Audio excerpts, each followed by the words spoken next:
I welcome everyone back to our finale, our final discussion on Xenosaga Ep.II. We are joined today by three amazing guests. Yes. I put them on screen here.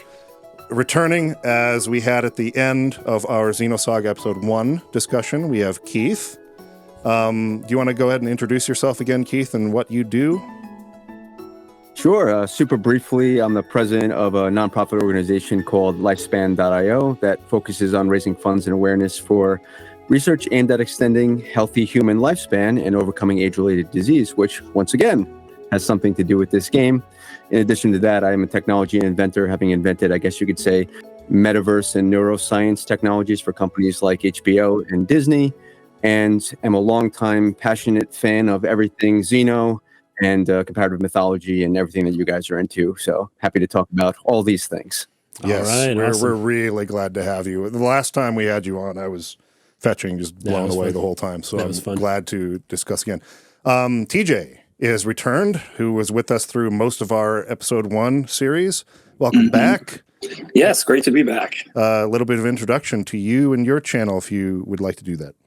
Yes, my channel is TJTheEmperor. I do videos on anime, video games, mostly RPGs. I've done some Xenosaga videos, which I'm guessing most of you have seen. I've done some Xenogears videos. So if you're a fan of this channel, you'd probably be a fan of mine. So, you know, there may be some crossover. Check Let's it just out. put it that way. Yeah, maybe a little bit. And for our final guest, of course, we have David, who joined us for our Pan's Labyrinth episodes. He is here because, one, he was European and experienced Xenosaga II first, if I'm not mistaken. It was your first introduction to the Xeno series? No, I actually experienced Xenosaga Episode 1 first, but I could see the European edition as well. And, well, there's a whole context about Xenosaga II in Europe, which ties in with JRPGs in Europe during the 90s and early to mid-2000s. Yeah.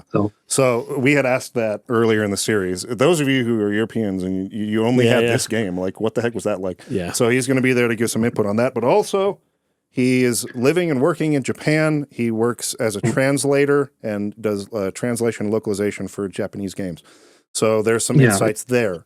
It's the games that I translated, because a few more games have come out that I can finally say because my name appears on the credits. Very good. So it's basically I've translated a few games from the Ryuga Gotoku, Like a Dragon / Yakuza.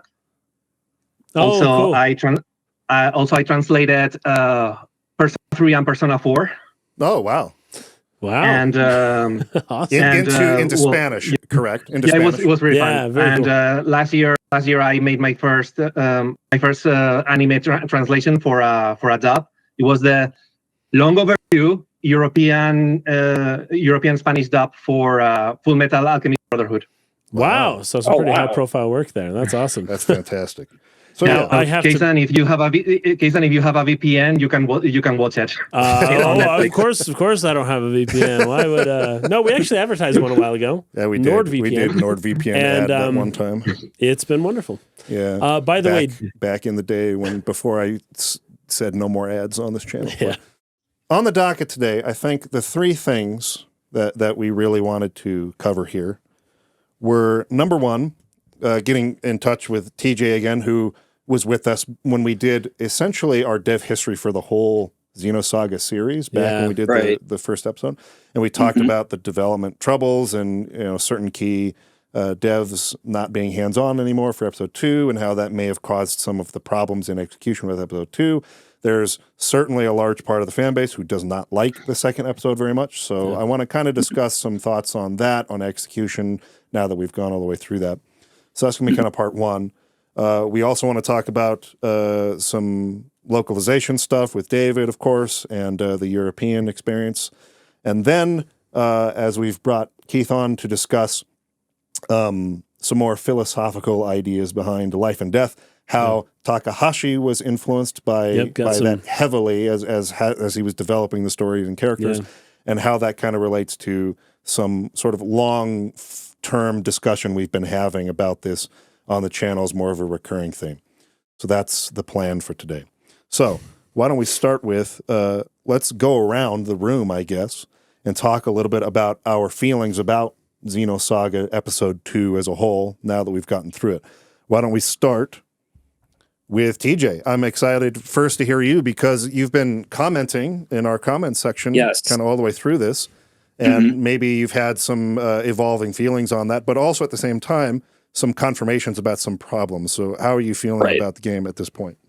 Okay, well, I guess to start, for those who haven't seen the video that I did for Episode 2 many years ago, it was mostly negative.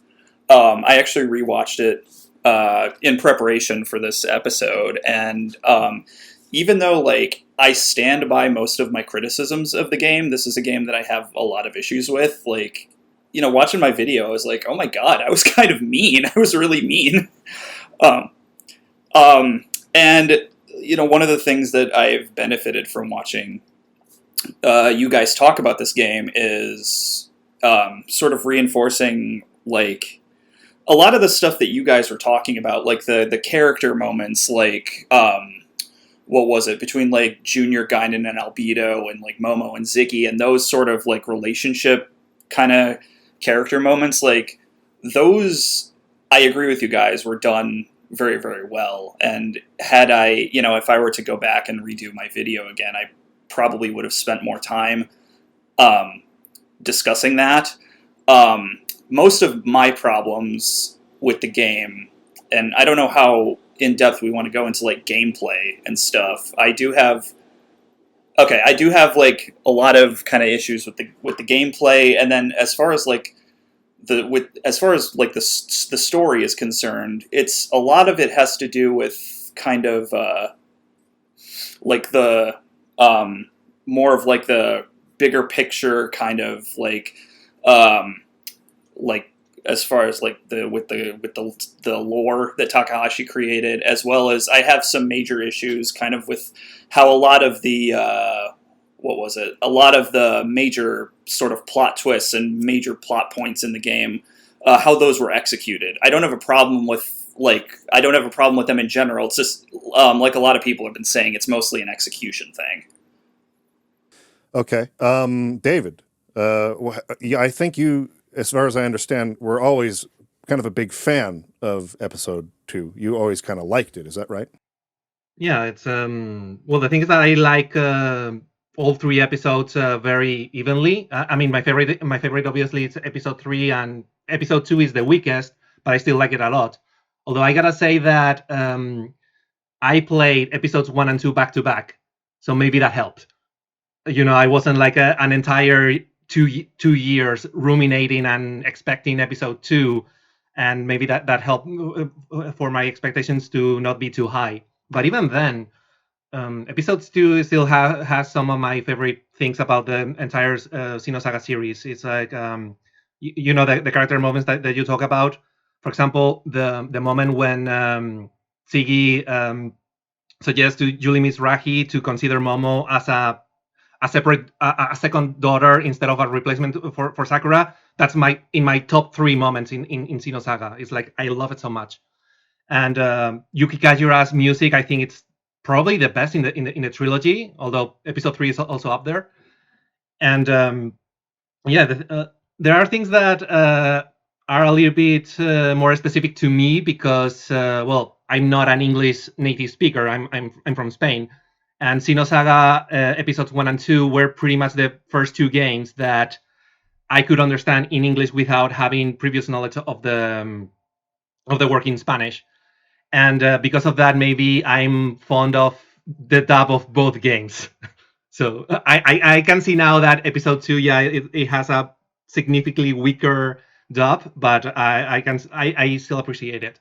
Let me just clarify something there. So you're saying that this comes out maybe while you're still learning English, and you felt that this was the first game, or maybe even piece of media, if I'm not mistaking you, where you could understand it completely. Is that right? Yeah, as a first time experience. I mean, because you know, I could see media in English and I could follow it, provided that I had seen it in Spanish first. because I already knew what they were saying, so I could, connect the dots more easily. But Xenosaga, it wasn't released in Europe. It wasn't translated to Spanish at all. So English was my first experience. Yeah, that's really interesting. Kason brings I've had this that up experience all the time with learning languages. Is something you've given me as a piece of advice, is to watch something you're already familiar with in English in Portuguese. Yes. Which I many have finally times over and over. I finally Forever. started doing this with The Dark Crystal Age of Resistance. Nice. There you go. On Netflix. So I watched that all the way through in English just to refresh myself, and now I'm going back through it in Portuguese. And it is interesting how, well, like you said, I have to do it multiple times, but I'm already just picking up some stuff that I wouldn't have learned, in my sort of traditional ways of learning.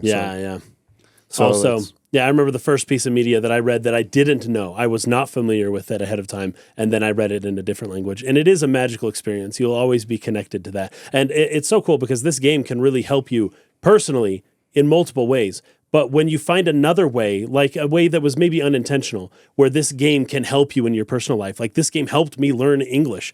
Like the debt you have towards Takahashi and the game becomes all the more meaningful, I think. Yeah.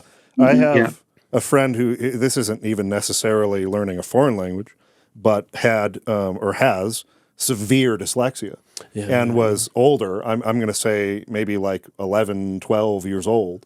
And was still struggling to really know how to read. Yeah. And it wasn't until Final Fantasy VII came out that he all of a sudden had this just will to power to brute force learning how to read so he could understand what the heck was happening in that story. And that's essentially the way he trained himself and finally sort of figured out reading, even despite the severe dyslexia. So very, very cool experience there, David. Thanks for sharing that. Yeah. Also, I gotta say that I like the story so much of both episodes that I kind of there wasn't a Spanish translation, so I said, okay, I'll do it myself. Nice. Nice. So that was like a first step for me to becoming a professional translator. Wow. So once again, this game is like the crux of like several different important life events for you. That's really cool. That's really special. That's great. All right, Keith, what are your feelings on Episode 2 in this Xeno pantheon? I know that you, of course, have written a lot about Xenogears and things like that, so you've kind of been around from the beginning in terms of Xeno fandom. Yeah. What were your feelings on Xenosaga Episode 2 in that sort of line of works? Yeah, overall, I do think it's the weakest of the three, but I still like it very much, although nothing rises, in my opinion, to the heights of the original Xenogears, but I'm a Xenogears diehard.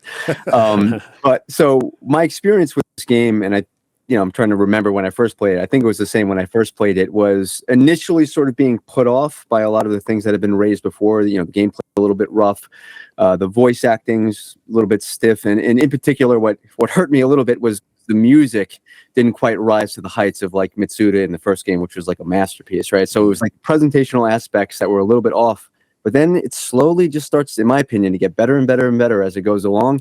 And then once my man Albedo shows up, then we're off to the races, and then I'm feeling happy again.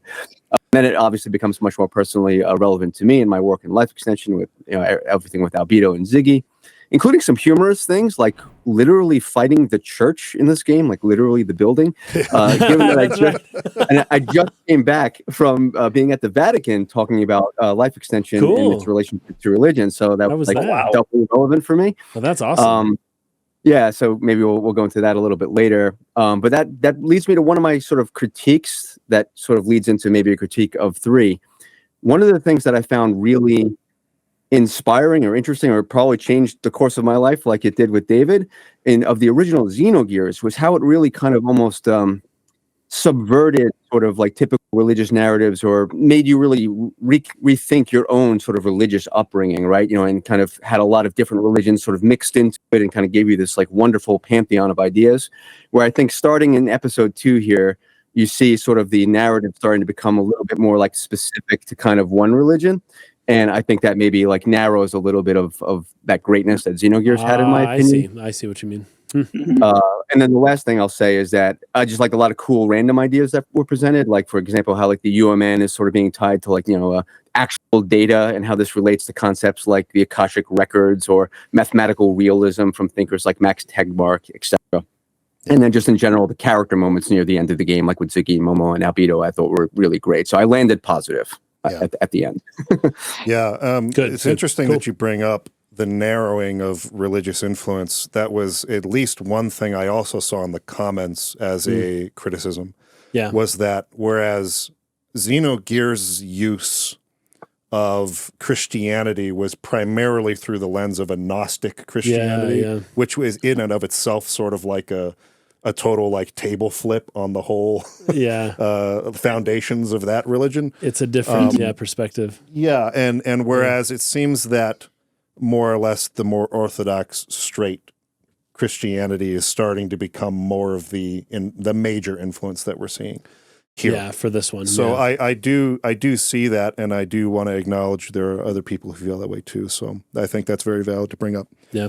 This also came at a time when there was higher anti-Catholic sentiment, I think, around the early 2000s that's true. A lot of a lot of scandals and reasons, and people really started to become very, very critical of that particular faith. And this game kind of comes around that time. And I almost wonder if that had not happened, if he maybe wouldn't have been so specific in naming the character of the Pope.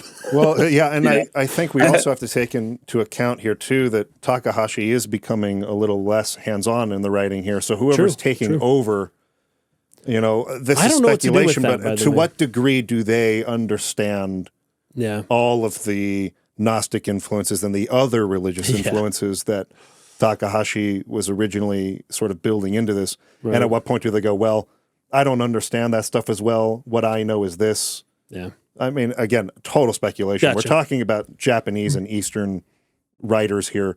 To what level or not they're familiar with Western religion, I can't say. But there is a part of me that at least speculates, well, maybe this person writing now just doesn't have the same breadth of knowledge across all these cultures and religions, and therefore, how can they write from experience on that and work it in? Maybe that's why it got a little more narrowed down. Sure. Not everyone can be Takahashi. No. In fact, no one can. No one. Only Takahashi can be Takahashi.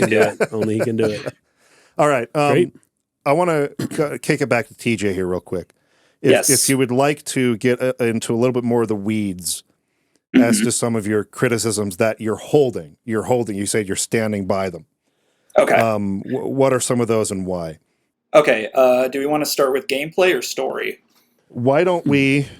Let's start with gameplay. Let's start with the gameplay first. Let's go through the gameplay, because I don't have much more to say on that other than I have said. And I figure we might as well get that one out of the way. And anyone who wants to comment on that, let's just do that now. Okay. Well, first thing, and the easiest thing to talk about, I have never really liked the combat system in this game.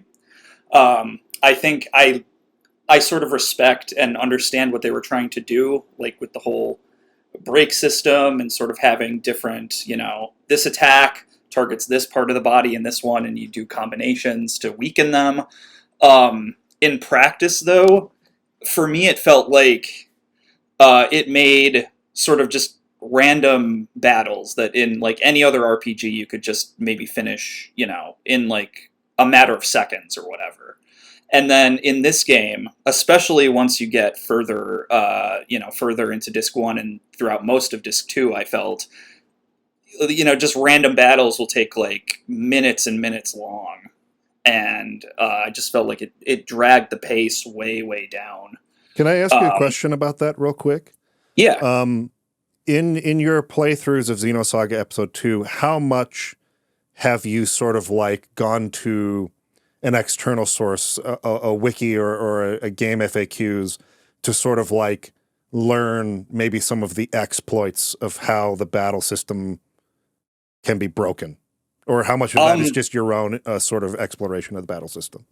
I haven't looked at like any online resources for the battle system. The only thing that I've ever used is I still have my old print strategy guide from when the game originally came out in the United States in 2005. So that's the only sort of resource that I've ever used as far as that's concerned. Okay. The only reason I bring that up is because I feel like, and I'm not necessarily trying to like take the opposite stance on this, because it's not like it's my favorite battle system of all time by any stretch of the imagination. But I do think there's something to be said. I think our FF8 discussion had a similar sort of thread where in these kinds of RPGs that do something pretty different from what is sort of standard or maybe expected. A lot of these sorts of turn-based games, they would kind of design in a similar way so that those who are familiar with the genre, they kind of know what they're doing. I feel like these types of games that went in a different direction, tried to do something really different, in my observation, have similar criticisms levied at them. Where those who sort of figure it out or who go find those who solved it and figured it out and just like learn from them, the early exploits, they come back and they say, all you got to do is give an ether doubler to Momo and like she's got like the freaking highest attack power in the game. You can blow through anything in like 5 seconds, right? And so they can sort of trivialize those whose experience were not like that because they didn't just go find out how to break the game. And so you got this wide range of experiences with the gameplay or the combat or the systems and whatnot, where some people say, oh, it's not that hard. Some people say, oh, it takes forever and it's really tough.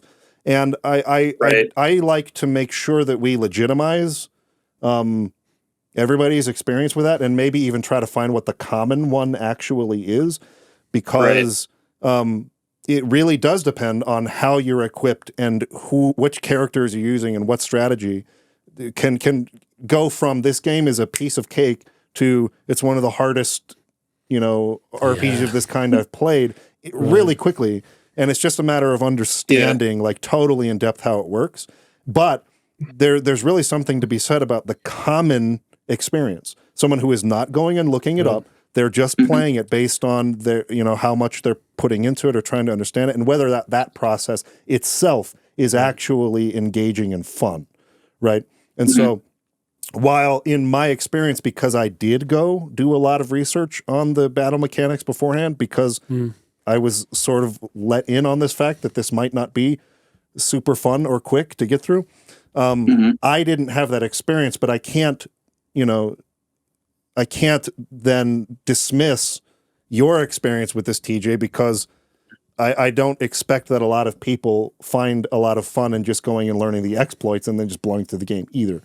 Right. So, and let me say something really quick, because you brought up Final Fantasy VIII, which is like, as far as JRPGs are concerned, Final Fantasy VIII is like the ultimate example of a game where you can totally break the battle system from like the beginning of disc 1, right?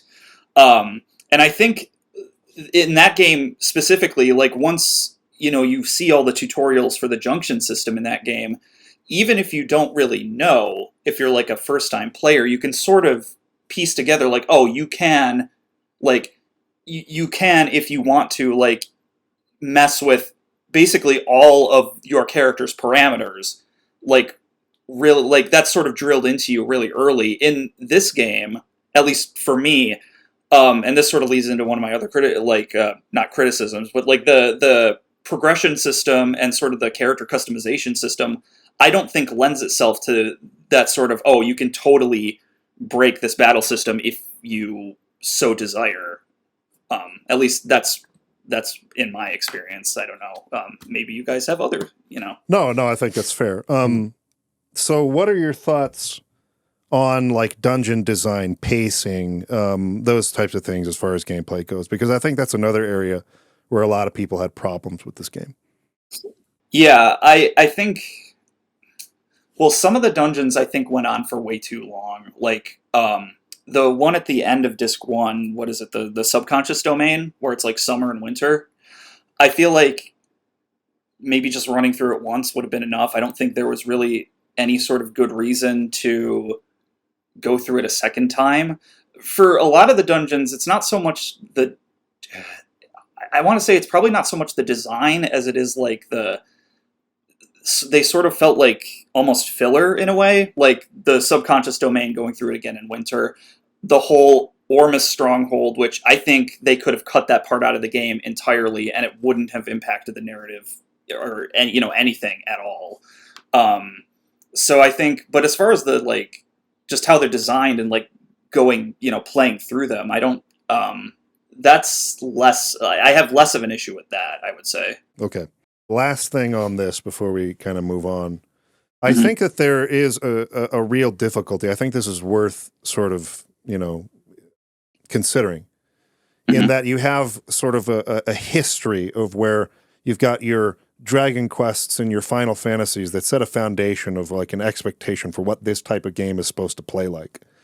And those games that try to really step outside of that, is it necessarily that their systems aren't engaging or good or whatever? Or is it just that we've been trained to think about fighting in these games in this way? Right. And so we get this thing outside of that, and it feels frustrating because we're not successful in the ways that we think we should be. The way it's supposed to be, right? No, you're not supposed to do that. Saga as a series, I think, really suffered from this. I think because the lead developer on the Saga games was essentially the guy who created all the systems in Final Fantasy II.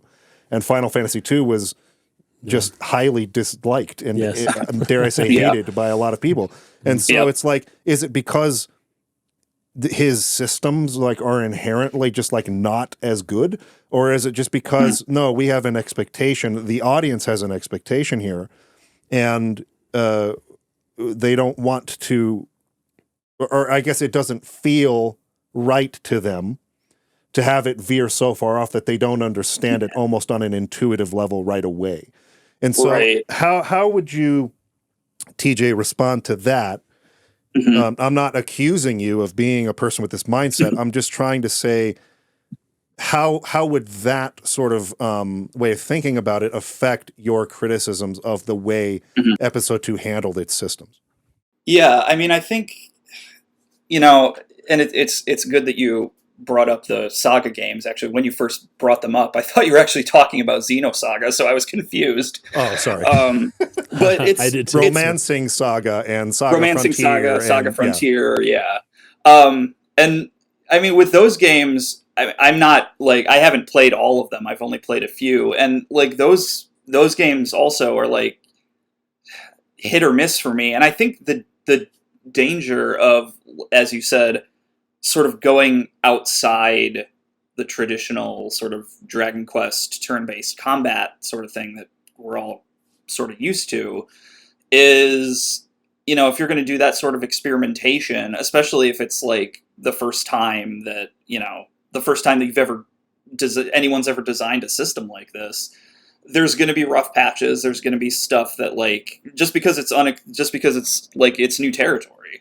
So maybe like, I had issues with the combat in Episode 2. Maybe if in Episode 3 they sort of kept the combat, sort of similar to what it was in Episode 2, they would have refined it, and they would have ironed out the issues that were in Episode 2. But since they completely gave the whole system an overhaul, there's sort of no way to know that. Let's see. I don't know if Keith and David want to add anything to this. I was just going to pass it on. Do any of you guys have additional thoughts on that? Yeah, I have two quick ones. One on the battle system and one on the dungeon design. Growing up on like Final Fantasy 1 and games like that, I have no problem with the slog and the grind. Like, I kind of like that. Slow experience game. Sure. But I can see that being totally a valid criticism. And what I think in a game like this that's kind of so cerebral and you're kind of like hungry for the next sort of like philosophical bomb can kind of like dip the momentum when you just kind of like want to get right to the next thing. Yeah. But what I want to call out is that there is, I can't remember, TJ, if you kind of mentioned this at all in your old videos, but there's like, there's glimmers of greatness that this battle system could have done and does in a few places for like, ludonarrative harmony or whatever. I'll just call out a couple examples. Like when you're fighting the Pope and after you defeat him, it goes to like, you know, experience screen, but then he resurrects himself and the experience screen like shatters and like reforms Yes, back. You're like, oh, you know, like that's like a cool moment. I didn't mention that, but yeah, that is a cool moment. Or like, and we're like when you're fighting Albedo and he baits you into attacking him, and when you break him, he like loses his limbs and he is enjoying it. So like that's where like the concept of the break system is being used in like ludonarrative harmony. Yeah. And like those moments are the kinds of moments that give me chills. So it's like I was like, oh, if even if an encounter was 2 minutes, if every encounter had sprinkles of that in it, then it would have really kind of. I wish more encounters did have moments like that in it, but at least for me, it's like most encounters are just nothing special. Just kill these guys and move on. Yeah, and then my second point quickly on the dungeon design, like I just thought the thing that held it back was the sometimes the discord between sort of like the tone, right? So again, like in the subconscious domain, there's all this kind of like chippy, upbeat, like techno music. Oh yeah, the music doesn't help that at all. Yeah, and I feel like, you know, sort of like the right version of this that I'm thinking of is if I can't remember if you guys ever talked about Chrono Cross, but like when you go to sort of like the frozen timeline. And it's like you're in this world where you kind of feel like you don't belong in it, and like you're peeping, like the, you know, introspecting on people's psyches, and it's awkward. Like if I feel like the subconscious domain scene by its nature should feel like that, and then even if it was sparse and all the criticism that people have, if it was suffused by that kind of feeling, it would have still felt right as a dungeon design. And those are basically my comments. Yeah, I'm glad you brought up the music, because I do think a lot of, not just in the subconscious domain, but in a lot of other sort of exploration things, I think the songs they used, not that they were bad, but they were just not used like appropriately. Like it sort of just totally killed the atmosphere they were going for. I felt that at one place, kind of towards the end. Yeah, basically the dichotomy between the music from Yuki Kajura and the music from Shinji Hosoe is like you said in your video, TJ, they feel like two soundtracks for two completely different games. Yeah, and like Shinji Hosoe is like a world-class talent. It's just his music doesn't work for what this game is trying to do. The thing is, I get the feeling that Hosoe, his music, he feels lost. You know, because you hear his other works, he's a really, really talented musician, but his music in episode 2, for whatever reason, he feels so like lost is the word that appears on my mind every time. Mm-hmm. Yeah. Okay. Well, if I want me to my thoughts about the gameplay, I mean the combat system, it's one of my least favorite combat systems ever in any JRPG, and my main issue is the fact that your regular attacks basically do tip damage, and they're mostly for building up stock to release the real attack.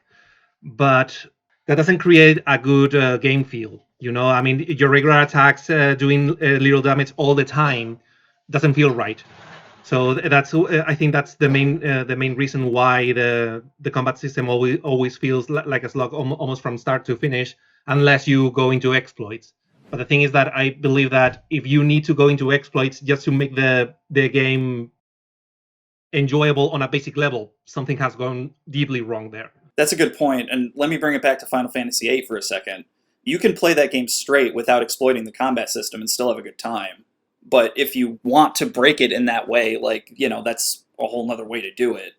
But yeah, not taking advantage of those exploits in Final Fantasy VIII doesn't make the game less fun or unfair or anything. It's just if you know, you know, and if you don't, that's, you know, whatever. Well, if you don't, you're just playing the game the way they intended it to be played. Yeah, that's a good point. I like that. Real quick, I like the point you bring up, David, about the chip damage or regular attacks. You know, people know my feelings on the Final Fantasy VII remake project, but one thing that I did really like about it in general was its combat system. There are many elements of that quite good that I really liked, but that was the one thing about it. Like the one complaint, if I had a complaint about the combat in Final Fantasy VII remake, was that you got Cloud just swinging this enormous freaking metal hammer sword around, and it does Hammer like sword. so little damage because Right. the point of that's it is to true. build up to A limit or bigger magic, attacks, yeah. bigger skills, right? And Yeah. I agree with that sentiment, David. Is essentially what I'm getting at is, and it does make the combat feel a little bit less impactful or maybe a little slower. So I feel where you're coming at with that. Well, and I think Remake does a better job at it because you can still like vibrate the way that you do regular attacks. You know, like hold the button to make like a stronger attack, and that helps to keep things a little bit more enjoyable. But yeah, I can see that in Remake and Rebirth. Well, in Rebirth, it's improved quite a bit, I think. But also the fact that every single character has like their own way of fighting, that also helps to make things more dynamic. While in Xenosaga 2, pretty much all the characters have the same basic attack, just with a different animation. The game feel is always the same. While in Remake and Rebirth, the game feel from character to character is completely different. Yeah, and well, if you want me to finish with level design, the thing is that that's the one thing that I think that Episode 2 improved over Episode 1, because Episode 1 felt to me a little bit like it was too corridor-like, you know? That is, you are always going through hallways and beating up enemies, which is enjoyable in Episode 1. But in Episode 2, there are parts where they feel like a little bit like Zelda dungeons, and well, Zelda is my favorite series of all time, so obviously that helps. But even the Ormos stronghold, it had a few things in the level design that I actually enjoyed quite a bit. So even though it's true that from a narrative standpoint, it's pretty much pointless, from a gameplay perspective, the dungeon design, I think it made it worthwhile, at least for me. Right. And I will say, like, I think you're right in that there's more variety in the dungeons in Episode 2 than there was in Episode 1. Because most of the dungeons in Episode 1, now that I think of it, it's like, you're on this ship, then you're on this ship, then you're on this ship, and it's like, it's basically just, yeah. Yeah. Okay. So why don't we move on now to the story aspects, TJ, that All right. you kind of still stand by as far as criticisms. Yes. Okay. Let's see. And I think, I guess to start, I think I left on your most recent video, I left a comment about this, so I'm basically probably going to repeat that verbatim. When you guys were talking about the scene with, in front of the Zohar with Cecily and Kath and Shion and that whole thing, and your comment was basically like, am I missing something here? Like, there were so many points, like, from the very beginning of the game, I felt like, when there was meant to be, like, this, it was meant to be some sort of big, like, narrative, like, oh my god moment, and it just felt completely flat. And it starts, even back in the first disc, I'll think of, like, and I talked about this in my video, there's a portion, it's the scene where Shion and Alan go to the Vector building on 2nd Miltia, and they talk to the guy with the glasses that you kept mentioning in, like, every episode. Yes, that guy. And, the first thing in that scene, it's like that dude tells them about the details of the Zohar project. And in Episode 1, the details of the Zohar project was this thing that was like, none of your party members knew. And it was like sort of like everyone kind of above them knew what this thing was, and like your party was kind of being used in a way that they didn't really understand. And it's like, why? First of all, like, why did you tell it in this way that was like, boom, it's done, and like the reveal wasn't even on screen.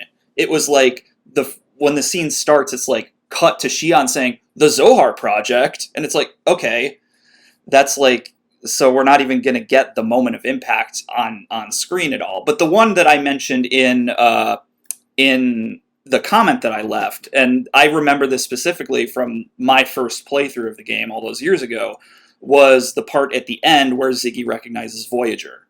And when that happens, for those who don't remember, like, he sees Voyager and he gets very, very, like, angry in a way that we've never seen Ziggy get angry like this before. He's always very sort of stoic, soft-spoken, kind of keeps his cool all the time. And then when he sees Voyager, he just whips out his rocket launcher and starts shooting the heck out of him.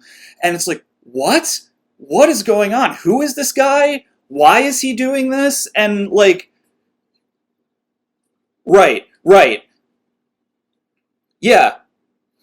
I wouldn't have seen it because like when I played it, it wasn't, well, here's the thing, though. Like, Pied Piper came out, like, Episode 2 came out in, like, I think June of 2004, and then Pied Piper came out, like, 2 months later, I think. It was something like that. So Pied Piper came out after Episode 2.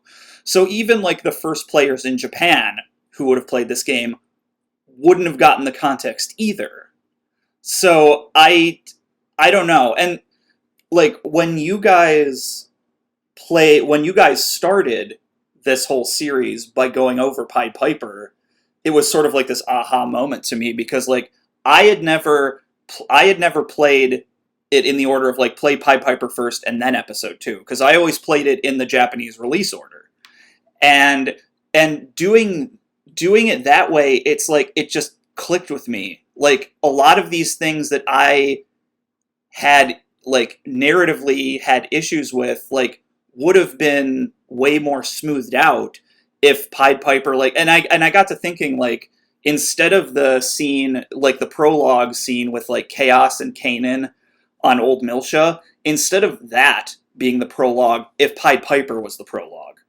And all of that was like, so you get all this set up with like, the relationship between the Federation and the immigrant fleet, which I also don't think was very well explained in Episode 2 itself.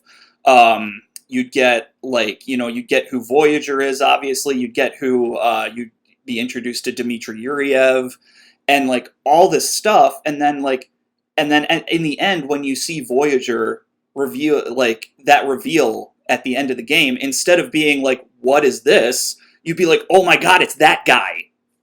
And like, I wish like, hearing that, it's like, man, that like, I almost think that was the original plan and somehow it just went wrong. No, I think you're right because I mean, this story, Ziggy's backstory, was meant to be a part of Episode 2, right? And was cut. It was meant to be a part of the. I don't know exactly where, but it was supposed to be in the main series. You're right. Yeah. So I think this is all very, very valid stuff you're bringing up, and I think my experience, my initial first play-through of Xenosaga Ep.II was greatly affected by the fact that we chose to go through Pied Piper first. Right. I think so too. That's something you cannot throw out in terms of why did I land where I did in terms of liking this.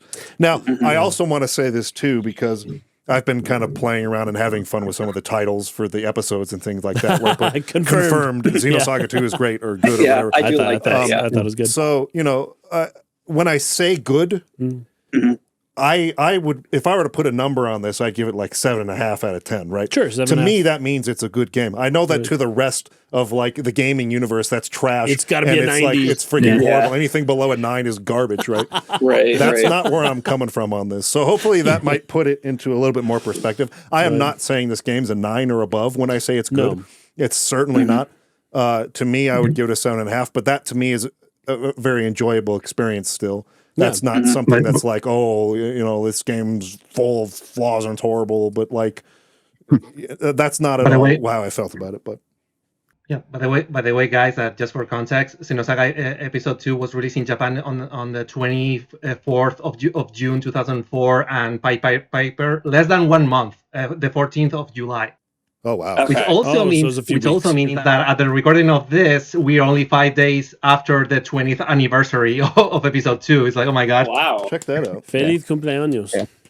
I just want to jump in with a quick sort of counterpoint, maybe to TJ's point, where because I played 2 and then watched the Pied Piper, so I had the kind of opposite order experience.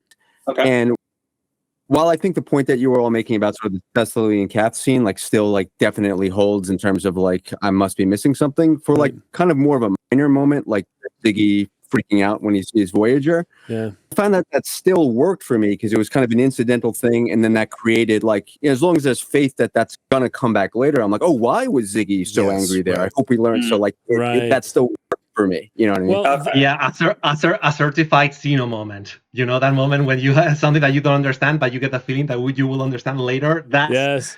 I mean, I think that at least 40% of the Xeno saga or Xeno experience in general is based on that feeling. Yes, Yes, that's Yeah. very 100% very that's true. xenotypical. Yeah, as we say. I will agree with credit that, Keith. Because I can't divorce the fact that I knew the Pied Piper stuff before playing this, but when I got Right. to that moment, I had a similar thought. I'm talking about the Ziggy moment specifically. Like, oh wow, what would I feel about this had I not played Pied Piper? Would I be totally confused by this? Probably, like I'm confused about chaos and many other things. Yeah. But that isn't ruining my experience in those Yeah. parts. I felt like the Ziggy moment, I probably would have felt like intrigued by like, how does he know that guy? Yeah, Right. totally. That would have built a mystery that might have intrigued me. There's a but setup with to the that. Cecily and Kath thing, I was just like, again, it didn't ruin anything for me necessarily. I was just like, there must be something I don't understand because this is an emotional moment that I feel like I am meant to feel something with Shion.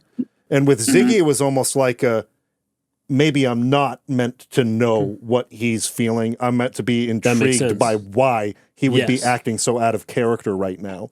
Does that make sense? Yeah, it does. For Shion's moment, it's almost like you want to be feeling with the main character when they're having an intense moment. You want to be feeling that with them. Yeah. And so we don't get that for Shion, and it seems strange. There is, however, a setup to Ziggy though, and this was brought up in the comments because I think it was in episode 1. It was Junior who talking to Ziggy because Ziggy says, you got to control your emotions better. And Junior's like, you don't know who these people are. They're, so bad. And I you don't know the past and all that stuff. And then Ziggy's saying, well, it's better to keep a calm head about all this stuff. And Junior says, I wonder if when you, or if you met somebody the way that I just did, who you have a past with, if you would act the same. I remember this scene, yes. And then, now we see Ziggy, always calm, cool, and collected. Boom. He loses That's a good point. Yeah. miscalculates, ends up injuring himself horribly. Why? Because he lost control. And so Junior's previous hint of, I wonder how you'd handle it if you met somebody who ruined your life in the past, And then we see Ziggy all of a sudden freaking out. The assumption could be made, if you even remember that line, which I didn't. It's the thanks for our comments section. Then what you should think is that they have a past together, and I want to know what it is, right? So it still can work, but the Pied Piper intro is far superior, in my opinion. I agree too. I'm so glad that we played Pied Piper. Here's my critique of your titling of the last episodes. Oh, sure. We may have done people a grave disservice. We did 2 things that helped us to make sure that we had a good experience here. First, we played Pied Piper first. That's true. Second, we went into it with low expectations.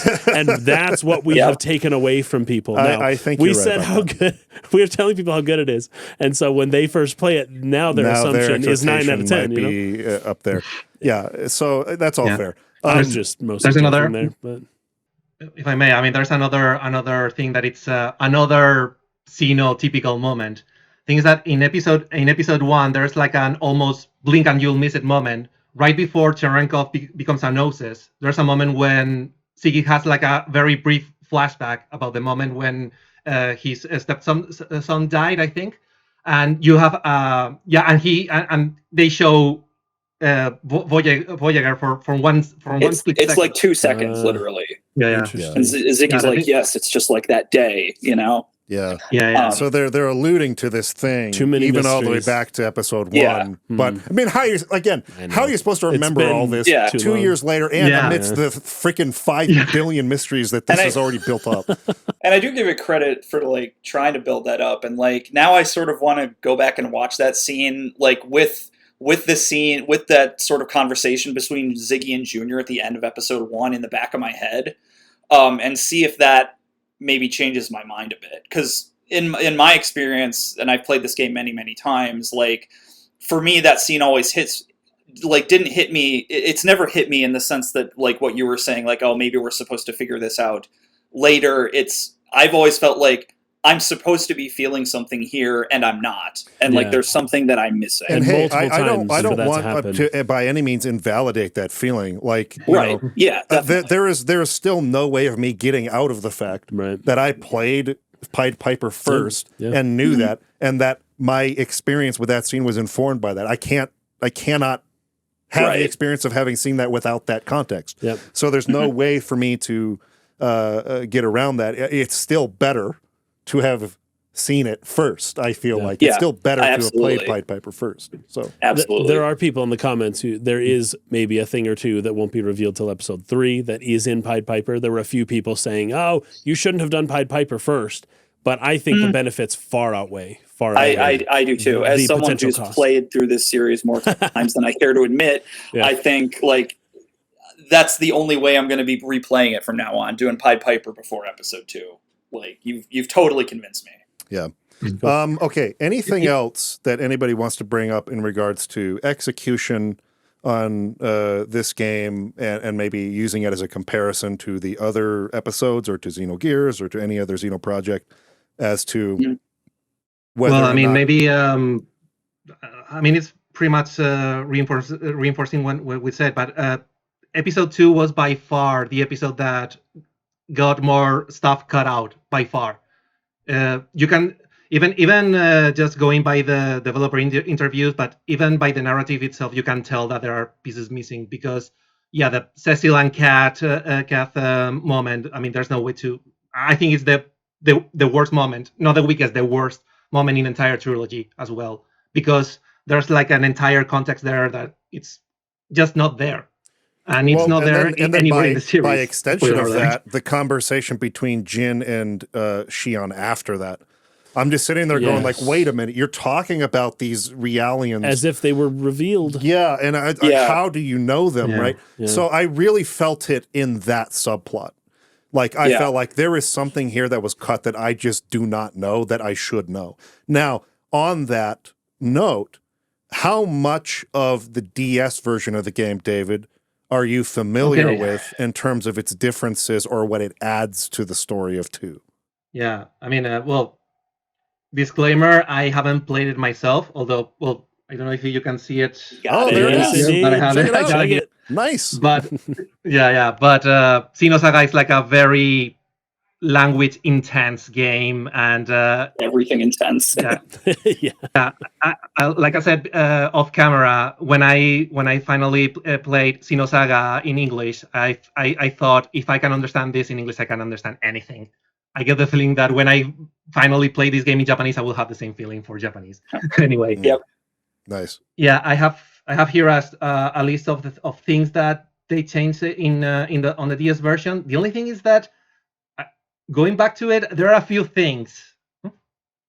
There are a few things that apparently they said they reserved for episode 3. So keep that in mind. Anyway, one of the probably the most important thing is like the Shion's past with Febronia and Cecil and Kath was supposed to be shown on episode 2, and they showed more of it on the DS version.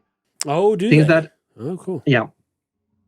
And I mean the biggest one, because I mean they kind of said in episode 3, but it's more like a passing comment, so I don't think it's like a big of a spoiler. If you guys want me to see it. How do you feel, Kason, about that? I'm totally okay with it, but it's up to you as far as what you... Well, what about our audience, though? That's true. Well, we can cut it for the audience, but... Well, tell us. Go ahead, David. Yeah, nice. It's just that, Cecil and Kat were childhood friends of Shion. Apparently, they played all the time. Yeah, okay. Yeah, I don't think that's a spoiler, because I think you can, more or less even just from like what that. little we see in episode 2, can infer that was probably the case. Yeah. Okay, well, that's the kind of spoiler that I actually already read in the comment section of our last video, so that's fine. It's all good. Yeah, no, I mean, on episode 3, they say like in passing almost. It's like, oh yeah, I used to play with Kath and Cecil all the time, but that's pretty much it. They tell, they don't show. So, okay. So in the DS version, they're not showing a scene. They're just having her state that she had been childhood friends with these Realians in the DS version. Apparently, or again, you're I'm saying just in episode reading 3 from that's notes, what so I happens. don't know 100%. So what you're saying in episode 3, apparently- they say that, right? I think he's saying in the DS of 1 and 2. No. So he's saying in episode 3, they mention in passing, not showing, they mention, these were my childhood friends. Oh, okay. There was a line in which they established that in episode 3. Okay. But he's not sure about in the DS version, other than they show more of that, right? Yeah, but there were other things that were cut off. It's apparently they were supposed to show more about what happened during the Milsian conflict, apart from what we see with Chaos and Kennen. Oh, in the beginning. Then another big one, the death of Sakura. Oh yeah, it's shown on the Nintendo DS version. We didn't really see it. No, we didn't. We didn't see it at all. That's actually something that I'm kind of blown away by thinking about now.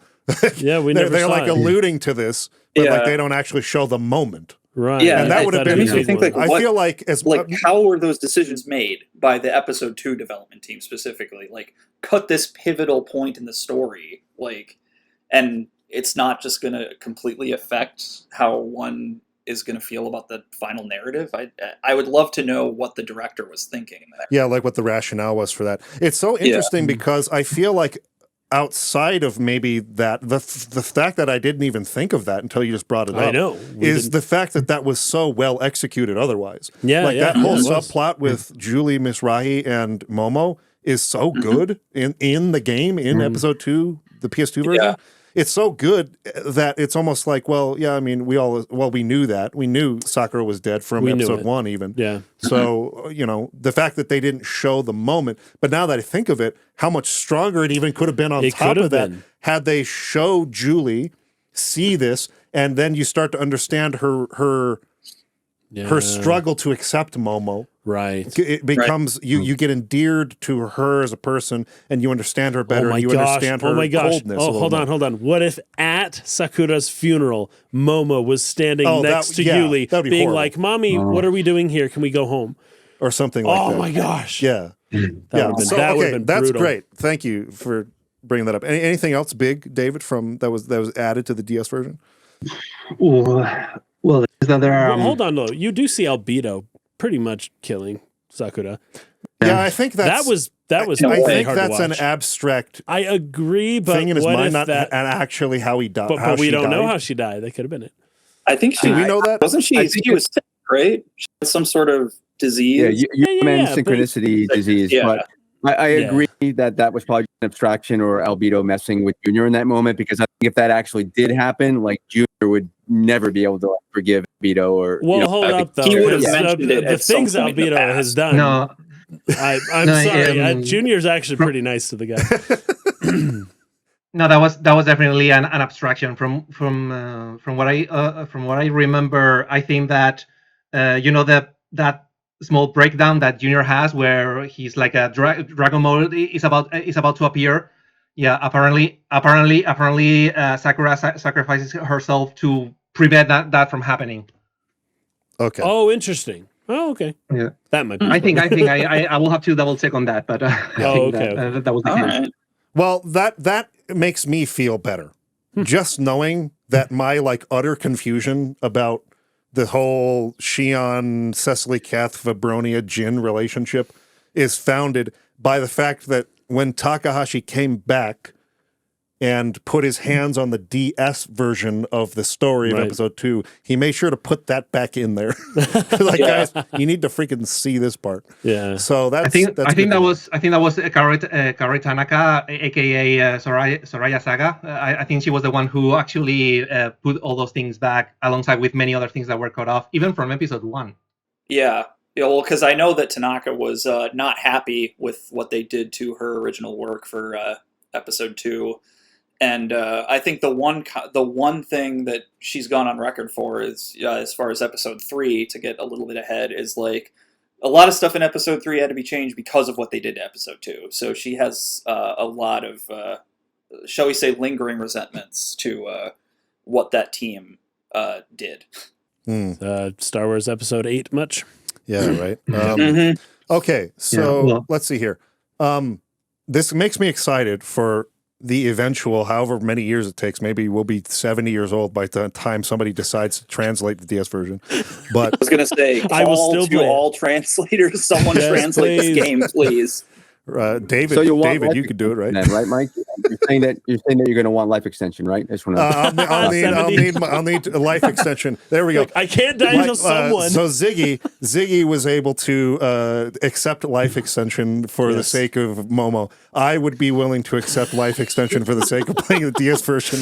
I really do. Xenosaga II. I really want to play that version. Like, I do no too, kidding, yeah. man. That. Yeah. I can emulate it, but I don't know Japanese, so it doesn't do me any good. Exactly. Exactly. We need a fan translation, and David, I am officially volunteering you to do that because I know no one else who can. Already done. I really wish. Sorry, I cannot afford it. Okay, let's switch gears here a little bit. Let's move on to David here. I want to talk a little bit about your experience, the European experience of Xenosaga II, and some of the translation localization stuff that you wanted to bring up. Yeah. Okay, where to start? Because this is a little bit of a long story. Because, like I said before, you have to kind of understand the situation with JRPGs in Europe as a whole. I mean, a good way to start. Do you remember, guys, when Xenoblade Chronicles wasn't supposed to come to the United States, but it was coming to Europe?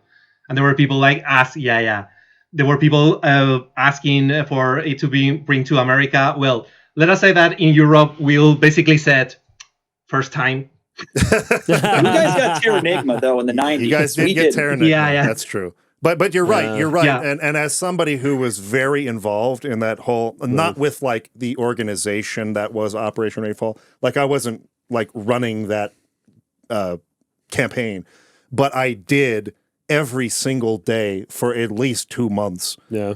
Email, call, and snail mail Nintendo asking for a localization. It got to the point where I was on like a first name basis with some of like the people in the call center. Yeah. Just I talked to them every day. It's like, hey, so the thing, the usual. Yeah, exactly. Oh, hey, Mike. So I was like adamant, and it wasn't just for Xenoblade. I also wanted the last story really bad. Right. So there were 3 games. Pandora's Tower was the third that were all kind of wrapped up. And so I know the pain of like wanting something really, really bad, and they just continue to insist, no, it's not worth it. And what was ridiculous is that they had already done an English translation. It was just the British English localization. Right. And just give us that one. Yes. Like, come on. We just don't care if they're British just accents. We don't put care. it on an NTSC disc and just give it to us. That's it. So David is saying they went through this all the time. All the time. All the time. What a stressful life. We didn't get Chrono Trigger. We didn't get Xenogears. We didn't get Chrono Cross. We didn't get there are too many, and we didn't get any Final Fantasy VII games until 7. The first Dragon Quest game that came to Europe was Dragon Quest 8 in 2005. Was that like for the DS or something? That's no, Dragon Quest 8 was PS2. Oh, okay. That was like. Because there was a time, like, after Final Fantasy VII came out in the United States where it's like, oh, you're putting out an RPG? Yeah, we'll release it in America, sure. Yeah. Like, we got that's what it took. spoiled. We got almost too much. Yeah. That's what it took did, for Europe to get convinced that this is a genre worth investing in as far as localization, right? Huh. Yeah, the thing is that, now that I've seen things from the inside, I kind of understand why it was like this, because... it's not only. First it's localization, because Europe has like a bajillion different languages, and there are countries like especially in the Northern countries are pretty good with English, but even then, the ideal of localization is that a native speaker of a different language has an experience that is as close as possible to a native speaker of the original language playing that version. And that's something that you don't get if English is your second language, even if you are a fluent speaker. Although also the culture from country to country changes a lot, because, for example, in Nordic countries, they are very used to consuming media in English, so maybe that's not a big of an issue for them. But from people from other countries in Southern Europe, that's a complete game changer. You have to play, at the very least, with subtitles. And ideally with a dub if it's well done, and even then there's a debate there. But in English, if it's only released in English, your audience is going to be like extremely limited. That's a good point. a lot of different countries with a lot of different languages in Europe. So there's a lot more to consider there in terms of cost efficiency of. Whereas in North America, it's English. Yeah, there but you go. then Canada would maybe want at least a French subtitles or something. And then, of course, there's Mexico. But like for the most part, it's just English, and that's fine. Yeah, right. Yeah. Especially since so many other countries they all learn English. There were also like difficulties with just distribution, because in the 90s and early 2000s, many of these games were handled by different companies depending on the country. So having like a unified release in Europe as a whole was a little bit of a distribution headache. So that was another thing to keep in mind. But nowadays it's much easier because everything is a little bit more unified, and now there's like a more developed market throughout all of Europe. Although even then, there are mostly like 4 main languages apart from English that are released for Europe, which are German, French, Italian, and Spanish, or FIX for short. Italian, yeah. Those are the 4. Yeah, those are the 4 big markets in Europe. Those are the ones that you are more likely to make a profit of. But other languages like, I don't know, Greek or Portuguese, it's a little bit more complicated. And for example, like Spanish, you cannot use the translation for Spain in Latin America. So because even though we can understand each other without much problem, the way we talk, it's pretty different. So that can break your disbelief a little bit. It's bigger than American English and British English in that regard. We are more used to having our own dubs for each region for historical reasons and also, like I said, distribution reasons. So that meant that for justify a Spanish translation wasn't as easy as it may seem, even though it's the second biggest language in the world after English. And but also Latin American countries, the video game industry is not the video game market is not as developed there. For example, even though Mexico is by far it has the highest Spanish-speaking population in the world, it still doesn't make as much money in the video game market as Spain does, even though it's getting there. But Spain is still the biggest Spanish-speaking video game market. So if you cannot justify a localization for Spain, you're not going to be able to justify a localization for Latin America either. Interesting. That's crazy. So sorry, I was just going to ask about as far as a localization for Xenosaga Ep.II, was there anything there you had notes on from a matter of like, because we've talked a lot about how difficult it would be, say, to translate any of these Xenogames because of the vast sort of knowledge you have to have between all the referential material. Oh my God! Not on top of being, very well versed in both languages, on top of being, a good writer, being able to like put together how these things are being set up and paid off and why, how difficult it would be to translate something like this. Do you have any thoughts on that in terms of execution for Xenosaga Ep.II? Yeah, that's a big one. The thing is that there are so many like setups that are going to pay off in later games that makes things way more difficult. In localization, usually when you find something like that, you just ask the developer. There is a standard procedure, at least right now, to have like a query Excel file somewhere where you can ask the developer, hey, can you give us more context about this? Or, hey, we don't quite understand what the characters are meaning by this. Can you clarify? Stuff like that. And this is where I think things with Ep.II maybe went a little bit wrong, because I get the feeling that, again, this is like an educated guess. I don't have any insider knowledge of this, but I get the feeling that there were like miscommunications throughout all Xenosaga, but especially Ep.II. I mean, I'd believe it. Yeah, 100%. Okay. Anything else that you had notes on you want to talk about, David, before we pass on to another topic?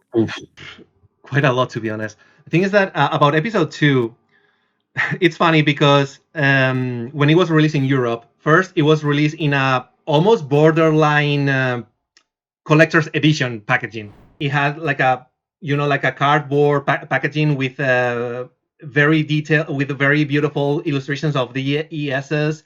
And yeah, it had like an extra DVD with 4 hours of cutscenes from episode 1. Oh, let me just say really quick. We also got that in the U.S. If you pre-ordered episode 2, like I did, you got that as a bonus, the DVD. Oh, cool. Oh, wow. Okay. Which I still have mine, of course. Yeah. Even though I don't need it, but yeah. So that's interesting. Yeah, but there was it was primarily because they knew they're gonna. There was another thing about episode 2. I don't know if you guys people under a certain age will know about this, but do you guys remember that we used to have in America and Europe like different TV standards, PAL and ESC, right? Yeah. Okay, yeah. The thing is that was another thing that was a concern from Europeans. How is the PAL conversion? How's that going to be? Xenosaga episode 2 had one of the worst conversions ever because the cutscenes were all the cutscenes felt like they were skipping one frame. Every other frame was missing. So they didn't re-render the cutscenes for 25 FPS. They just my god, that's terrible. No, geez, man, that's rough. So sorry. Yeah, sorry you had to experience that. And on top of that, it was translated to German and French. Curiously enough, not Spanish and Italian. But even then, I mean, with that, and I get the. But the thing is, I get the feeling that the reason why they made this like a almost collector's edition packaging, it was because they were hoping to cater to this like more in the know fan. Again, because we got very few JRPGs in Europe compared to the US, there was like almost like a subculture of people who were importing games from America just to play it in something that they could understand. Xenogears was one of the big ones, for example. So was Chrono Trigger and Chrono Cross and all of that. Hold on. And wait. I just now understand the irony that Xenosaga Episode 1, Der Wille zur Macht, was not released in Germany or even translated into German. Yeah. Who would have thought? I mean, I don't know about that, but anyway, the thing is that I get the feeling that they were trying to cater to these more like a more specialized fan, just to convince them to hey, we have this cool game that you are dying to get. Well, we are going to present to you in this very specialized form just for you. And but obviously it didn't work because if you have to play all the games. The way that I experienced it was obviously I was during the 90s and 2000s I was listening to stories about these games, JRPGs that came out in the US but not in Europe, and Xenogears was one of the big ones. So I was like following Xenosaga as well because it was one of the games that this subculture was expecting the most. And eventually I decided just to chip my PlayStation 2, but I bought the games in a import game store that is very popular in Madrid, and that's why I played episodes 1 and 2 back to back, because by the time that I chipped my PS2, those two games were already available. Wow, nice. Yeah, the next game was, funnily enough, Xenogears. So I played Xenosaga Episode 1, Xenosaga Episode 2, Xenogears, then Episode 3. Oh, interesting. That is a crazy order to go in. Yeah. What do you think of that, TJ? And then Piper. Well, I did go from Episode 1 to Xenogears because Episode 2 wasn't out it wasn't even out in Japan yet. It was so I played Xenogears, and then I was like counting down the days to Episode 2, and then it makes So if you just are craving more Xeno and you only have the first 2 and then 3's not out yet, I guess you play Gears. That's just what you have to go to. Yeah, and even I mean, because you didn't have any other choice, and back in the day, at least back when the games first came out, Xenogears was not an easy game to find in the U.S. It was one of those games where you had to go to like some sort of specialty used game store. They were selling it for $150, and it's like that's the only way, because you couldn't. I mean, emulation wasn't really there for PS1 yet, and you couldn't get it on the PlayStation Network. It's like you had to just find it randomly in a used game store, and thankfully I was able to do that. Nice. Ooh, lucky you. Mm-hmm. All right. We're getting to that point where we need to shift gears. Anything else, David, that you wanted to for sure bring up before we switch? Well, there were the things that I found out about the localization process of all three games, but I don't know if you guys want to talk about that. Is that Go for it. yeah, it's the thing is that from what I see, episodes 1, 2, and 3, I basically went through the staff credits and made a little bit of digging out about who worked there. The thing is that episode 2 had one role that was conspicuously missing from the credits, which was voice acting director. And Really? for me, that's like a no one is there. There is I mean the director from episode 1 was freaking Kevin Seymour. Kevin Seymour, the goat. Yeah, Yeah. that was Nice. yeah. Rest in peace. And- yeah. Oh. Yeah, and episode 3 was Wendy Lee, which it's another. I mean, it Faye was one of Valentine, her. Yeah, was one of her first video game directing works, but she's another goated basically. Mm-hmm. But episode 2 doesn't have a voice acting director credited, so that's like a smoking gun, Well, Yeah. I will say, like, the one thing I know about episode 2's dub, it was done by, it was the same studio that did episode 3, Cup of Tea Productions. And I know for a fact that, like, episode 2 was the very first thing they ever dubbed. So I'm sure, like, there was some, they were brand new, so they were probably still getting used to things. That does explain Yes, it does. some of the roughness Well, of the voice because acting in this, but It almost feels like these actors were just emailed. Well, 2004. Okay, they were emailed a script and just told, like, "Hey, read it and send me the recordings," Yeah. instead of like being present, sitting down with a voice acting director, helping to guide them through everything. It almost feels as though they were just given the script and it's like, have at it. No, just read it well. Yeah. Read it good, okay? Don't read it bad, please. And that would explain why the best performances by far in episode 2 were the ones who reprised their roles from episode 1. yeah, they had the direction. That's a great point. That's a great point right there. They carried with them the direction from the previous they're game. reprising a role they had already played before. Yeah, Right. Yeah. So they understood. I'm not sure why. Like, again, I don't know how this works behind the scenes, but I'm not sure. Like, they got about maybe half or around half of the voice actors from episode 1. I don't know why they wouldn't have just gotten the rest of them.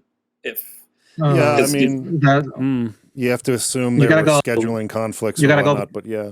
Yeah, you gotta go case by case. Usually, it's like a conflicting schedules more often than not, or people who just leave the industry, or they want more money and they are not willing to give it to them, or stuff like that. Although there's something that this was more noticeable on episode 3. There was a very common problem with video game dubs in the early 2000s that very often the voice actors don't have a visual reference of the things that they are dubbing, and for a voice actor that's crucial. And I wonder if they had some problems with that. Yeah. Yeah. I mean, in animated films, they're at least watching and trying to like dub as they are watching it, kind of a thing, right? And if what you're saying is here they don't have that for the cutscenes, that makes it tough.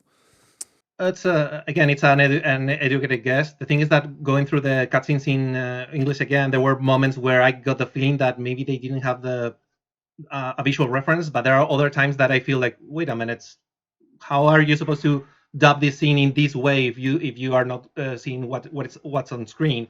So that was a little bit weird. Yeah, especially like, I mean, they didn't really have any excuse if that is what happened, because like all the games, the gap between the Japanese releases and the American releases, like with episode 2, was a year. So, they could have just used the Japanese version of the game as a visual reference. Sure, that's a good point. Well, again, that depends on that depends on the company, because there are companies that don't want things to be leaked. There are companies that maybe there was a miscommunication there. Maybe they didn't have like a direct point of contact with the studio. But again, this is speculation. The thing is that seeing the outside of the recording studio, the team that localized episode 2, it was pretty much almost the same as episode 1. So that makes things even more strange. It was in episode 3 when there was like a complete overhaul, most likely because of the merging with Bandai. But episode 1 and episode 2 is mostly the same team. So I don't know what happened there. Yeah. Okay. Kaysen's got some notes here, some quotes from Tetsuya Takahashi that I think are a good launching point for switching directions into the discussion that we brought Keith on to have. So Yes, why don't you indeed. take that away? I will. All right, so I've got a few things here. These come from an interview with Tetsuya Takahashi that he gave after the release of Xenosaga Episode 1. And they deal with the theme, well, at least one of the themes of Xenosaga in general, and of, I think, all of Takahashi's work. And that is the theme of death, right? Just in general, just the concept of death, which motivates humanity in all sorts of ways. And Mix gave me this link to this article, and specifically to a few lines that I'm going to read here. It might take a minute, but this is very important to understand Takahashi's vision, where he's coming from, what he thinks about this topic, and that way this discussion that we're going to have will kind of, be tied to Xenosaga in this way. So initially, the interviewer asks Takahashi this question. There are countless things in episode 1 that have a Christian motif. Was that intentional? Takahashi. As a child, in the middle of meeting with the chief priest of a Buddhist temple near my home, I began having vague doubts myself on what is religion. That's when I started having an interest in religion, and I did research by reading various books. With religion, there are many different denominations with many adherents. These people carry an ideological bias. The status quo is to ignore this bias, but ever since I was a student, I couldn't be satisfied with that response. I wanted to incorporate all those matters into this game. For this story, I chose a large-scale motif of Christianity, the most ubiquitous religion.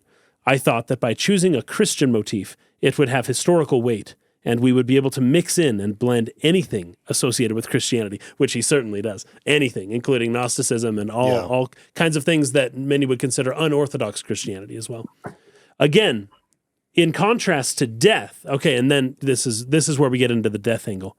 In contrast to death that is vague, that is something you can only take at face value as a child, death gradually becomes something more familiar as you gain experience throughout life. Then the problem arises of how are you supposed to face that? I thought about it to myself and wondered how others felt. I'm what you would call not very insistent regarding life, in that there's a part of me that doesn't care if I die, especially when I was still single. Now, because I was able to start a family and have children, I can't just die anytime. Feelings about death can vary because of things like positions in society, individual ideologies, your own surroundings. Though it would be nice to give each other that part of life and death that exists in every person. It's kind of one of the feelings he's trying to convey as we play this game that he's made. Episode 1 is to kind of re-explore and reevaluate and explore and evaluate the concepts of life and death and what it means and just what that means for all of humanity. And then the interviewer asks him, does that mean that the overall theme is how people compromise even while accepting death? Takahashi's answer is, it's certainly flowing through this game's foundation. So, the interviewer says, are there any characters that you think have an ideal compromise towards death? Takahashi. It depends on further story developments, episode 2 and 3, of course. But if I had to choose, I would think it would probably be Shion and Albedo. Albedo has thoughts about how to solve death and where one goes after death. They're emotions everyone has at some point. I hope people will have those thoughts again. I would be especially happy if younger players got that message. Then the interviewer wants to know, what about Shion? Takahashi. With Shion, not everything has been revealed yet, but there is a part of her that tries too much. Perhaps later on, with the way that she is, some sort of conclusion regarding her overdoing things will come about. Then the question will be, how do the people around her react, and will she accept this conclusion? That is what I want to portray in the following games. So then, of course, they're talking about Shion a little bit, and how she's reckless. But one of the big questions that Takahashi wants to explore with Shion is that when all is said and done, when she looks back at her life, is he wants her to wonder, and by vicariously, he wants us to wonder as well, how she should live her life and how we should live our lives, right? Especially given the encounters with death and this whole concept of life and death. How should you live now, knowing these things or being informed by that? Right. So that is what's going to inform this conversation that we have and tie it directly to Xenosaga. Yeah, I also want to just quickly, before we pass it over to Keith here for a bit, just remind everyone of the conversation that they have during the Encephalon dive sequence. They're kind of walking through those woods where Albedo's digging those graves, where he's doing his practice digging the graves for his brothers. And he says something like, I might be butchering it, I'm just trying to like summarize what I remember of it, but essentially living forever, carrying burdens for so much time is essentially like unnatural. It's not like, it's not something that a person can handle. Is this just like lifetime after lifetime after lifetime of burdens and suffering and sorrows and baggage regrets and sorrows and regrets over and over? That death is meant to be some kind of release from that, right? And so we had kind of touched on that a little bit when that came up in one of the previous episodes. And so that's at least Ziggy's view on it. So we're talking about all these different characters and their individual views on things. We know that Ziggy himself is a character who it would be very clear why he feels that way. He doesn't want to be alive. It's that he's sort of being kept alive against his will because he signed a contract in his former life, and is being used as this cyborg slave to, for the purposes of the Federation or whatever. And so his view on that, I think it's important to note the motivation behind why he might see death the way that he does. But I think I started to see with that particular conversation, Takahashi, what he's working with in terms of these views of death and whatnot. And this is, of course, why we've brought Keith on. So let's pass it over here. I know that you said you had taken notes on what we had said during that episode. Where do you even want to begin with your work with life extension and everything like that? Sure. I mean, the good news is those quotes that Kaysen read, I think I can kind of take them one at a time and present it how that sort of quote is relevant to Xenosaga, and then sort of get back to discussion and kind of go back and forth. So it's not just me talking at you for 20 minutes. Right? Perfect. But yeah, just to preface it, and if the intro wasn't too verbose about this, again, basically the whole thrust of my entire life, at least in the nonprofit sector, maybe about 10 hours a day for the past 12 years of my life, every single day, week included, has been dedicated to advocating for healthy life extension, supporting the research, doing some of the research myself, talking to government agencies, etc., on basically exactly this question, like, is it good? Why is it good? What are the various ways it's good? But to bring it now to this specific sort of framing from Takahashi, one thing that just jumped out at me right now, that's just like a very Japanese thing. Interesting fun fact about myself. I also studied under a samurai for 7 years, Shiro Obata. Really? And this whole idea of like Bushido and like, to find a reason die is to find a reason to live. These things are always kind of like coupled together. Like to die, very nice. To live. Very cool. But I want to start with that, the whole first quote about, basically in contrast, death is something that you understand naively as a child, but then you grow to learn more about death and how this changes. How he said that, when I was single, I felt more like I could easily die, but now I have to live for. The quote from Ziggy that you're referencing in that scene was, death is rest for the soul. Who was it that said that? The body did not die and the fear born inside the mind continue to pile up, then the world would be nothing more than an eternal prison. That's right. Oh, yeah. So that's kind of the negative example, obviously. But, as you didn't know at the time, but I think now you know, Ziggy was really on my team. You just know it. I know. He was a crypto. What do they call it? By the end of the game. There's actually something I'd like to touch on first before we could go too much further with this. I actually meant to preface the whole conversation with this, because it's really surprising to me sometimes which things we dive into that we get some sort of intense feedback or kickback on. I feel like throughout, even if you want to call it the word career on YouTube, I have been surprised over and over again by which things we say or make or whatever that people latch onto that I thought that was a throwaway, not even something I expected to be a big deal. And all of a sudden there's all this, noise about it. So this was one of those examples where I don't even remember how long ago it was. I was talking about my thoughts about acceptance of death and it feeling like a necessary part of life or whatever myriad of things I've said on this, and feeling like that's a very inoffensive sort of like standard way of looking at this, I thought. And then getting a lot of people feeling very passionately about this and really rejecting some of those thoughts.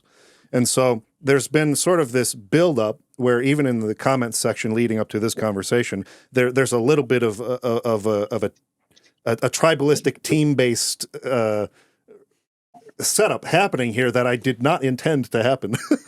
It's funny, I said, as Keith said there, my team or whatever, jokingly, of course, I think I also jokingly said something similar about Ziggy agrees with me or something like that. Right. Now, that was said totally in jest, and and as we've been talking about recently, the way that I like to approach discussions and debates is not one in which I intend to set out with any degree of essentially what I'm trying to say is I have no ambition whatsoever of persuading Keith at all. Something tells me that would be a tall order at this point. Nothing I could say I feel like that would get Keith to go like, you know what? You're right. Like I'm going to abandon my 12 years of research and work and blah, blah, blah. Like that's not happening. And it's probably true the other way around. But why it's important to have a discussion like this is because there are going to be points of view that Keith is going to bring up that I'm going to learn from. That's why I'm having this. That's not why to give Keith's my here. perspective. Yeah. My real motivation in having this is I'm going to learn some stuff from him that I'm going to incorporate into my thinking and into my philosophy on life or whatever. And so I hope, well, let's just say I like Alan Watts a lot. And that may be evident in the way that I talk about this topic. So if you don't know who Alan Watts is, he thinks very, very similarly about death as do I do, and he has been an influence on me in that way. So, but he brings up something very, very interesting that I think it will be a nice framing for this conversation. Yeah. And that is, he is a man of the West who was talking to philosophers, scientists, religious people in the West, and trying to challenge their underlying assumptions about reality, the way we perceive reality, in many different ways. And he's coming at that from somebody who's sort of taking the cultural influences and teachings of the East and bringing that as a counterpoint to the cultural underpinnings and the ways of understanding the world around us that the West had sort of developed in their own mythologies. And so in doing that, he brings up this this analogy of triangulation, right? That in order to really understand where something is, you're getting points of view from three different points. You have to see it from three perspectives. And then you're able to sort of triangulate a position. Yeah. And that was more or less what he wanted to do with what he was saying to these people of the West. Here's your point of view on reality and the way that you view death or the way that you view God or the way that you view whatever. Here, I'm going to give you another point on this map and another one over here, and we can use that to sort of step out of our individual little space and realize there's a lot of different ways to think about this, and we need to start incorporating more of those instead of being locked into where we're at. So that's the way I'm approaching this discussion with Keith, and I'm very excited to learn from him, is essentially what I wanted to say about this. As Mike's goggles would indicate. Yes. Oh, whoops, I brought him up. I wasn't supposed to say anything. Go ahead, Keith. I'm sorry I was so verbose on that. No, that's fine. Absolutely. I agree with everything you said. And hopefully you understood that I was saying that with a wink and a nod and a laugh about him being on my team. And the truth is that I greatly respect your position and the mental peace that you kind of have with mortality. And while I do wish to put additional thoughts in your mind to consider on this, I also don't want to kind of disabuse you of that piece in anything I say, because I think it's hard won. And as we go into this conversation, I think you'll find that we're probably like 98% similar in the way that we approach it, but maybe just come to slightly different conclusions. Isn't it interesting how often that is true? Yeah. How often people who think they are in total disagreement, they're not really. They're just told that they are.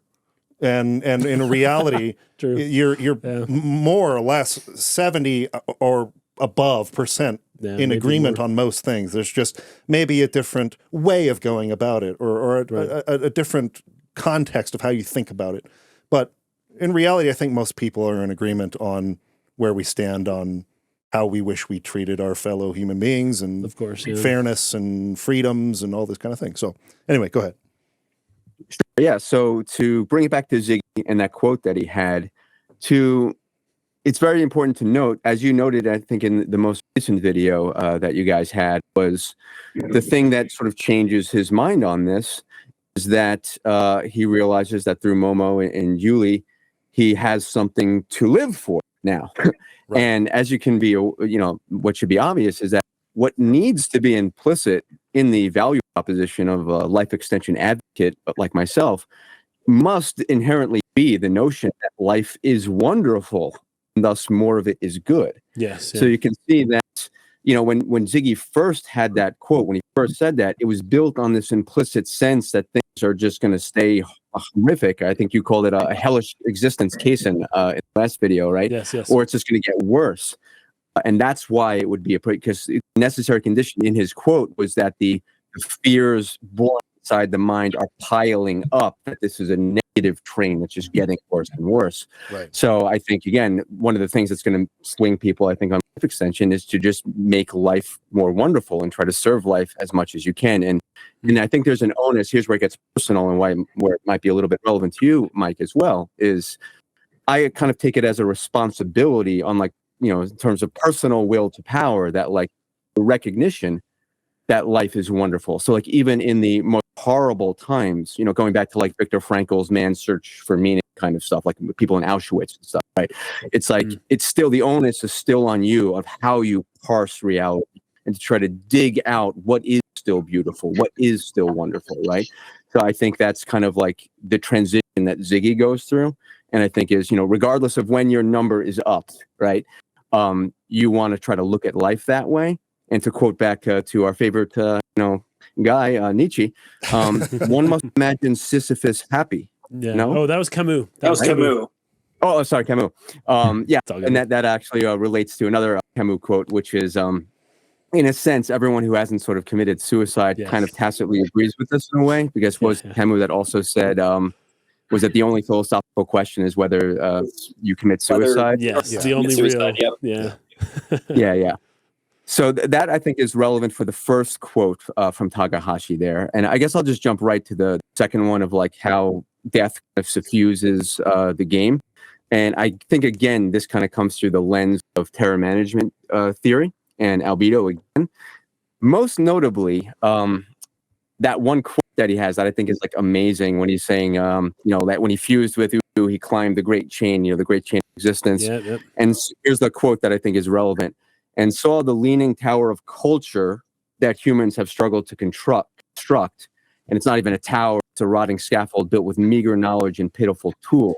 But a nice guy would tell them, hey, you've got it all wrong. I think he's critiquing, amongst other philosophers that are involved here, I think that leaning tower of culture is also terror management theory. The way that you delude yourself into thinking that you're really going to transcend death by doing these things that aren't really the thing itself. Can we just take a minute though and appreciate that Albedo thinks that he's a good person? He's a nice person, but tell them. My favorite villains are the ones who think that they're always in the right and they're doing good things. Yeah. Well, I do agree that Albedo certainly thinks he's right, but I think he knows he's not good or nice. I think he knows he's not those things, because he's I'm beyond good and evil. But that's a good point. Being voiced by Crispin Freeman also helped. Yes, for sure. Amazing job. Yeah. But another thing that pops up in a lot of media that sort of paints life extension in a negative light, and this factors into Albedo's backstory. That was one of the most effective parts of the game emotionally. He realizes that nobody else can regenerate, etc. Is this idea that somehow this would be like a solipsistic thing, right? Like only you would like live forever, and like everybody else is going to die. Well, that would obviously suck, right? Yeah. That's what this game's kind of dealing with. And that's more or less like Lost Odyssey's whole exploration of the concept too. Where it's only you. I wanted to say that at some point is like, when is Lost Odyssey gonna get into the conversation? Very soon.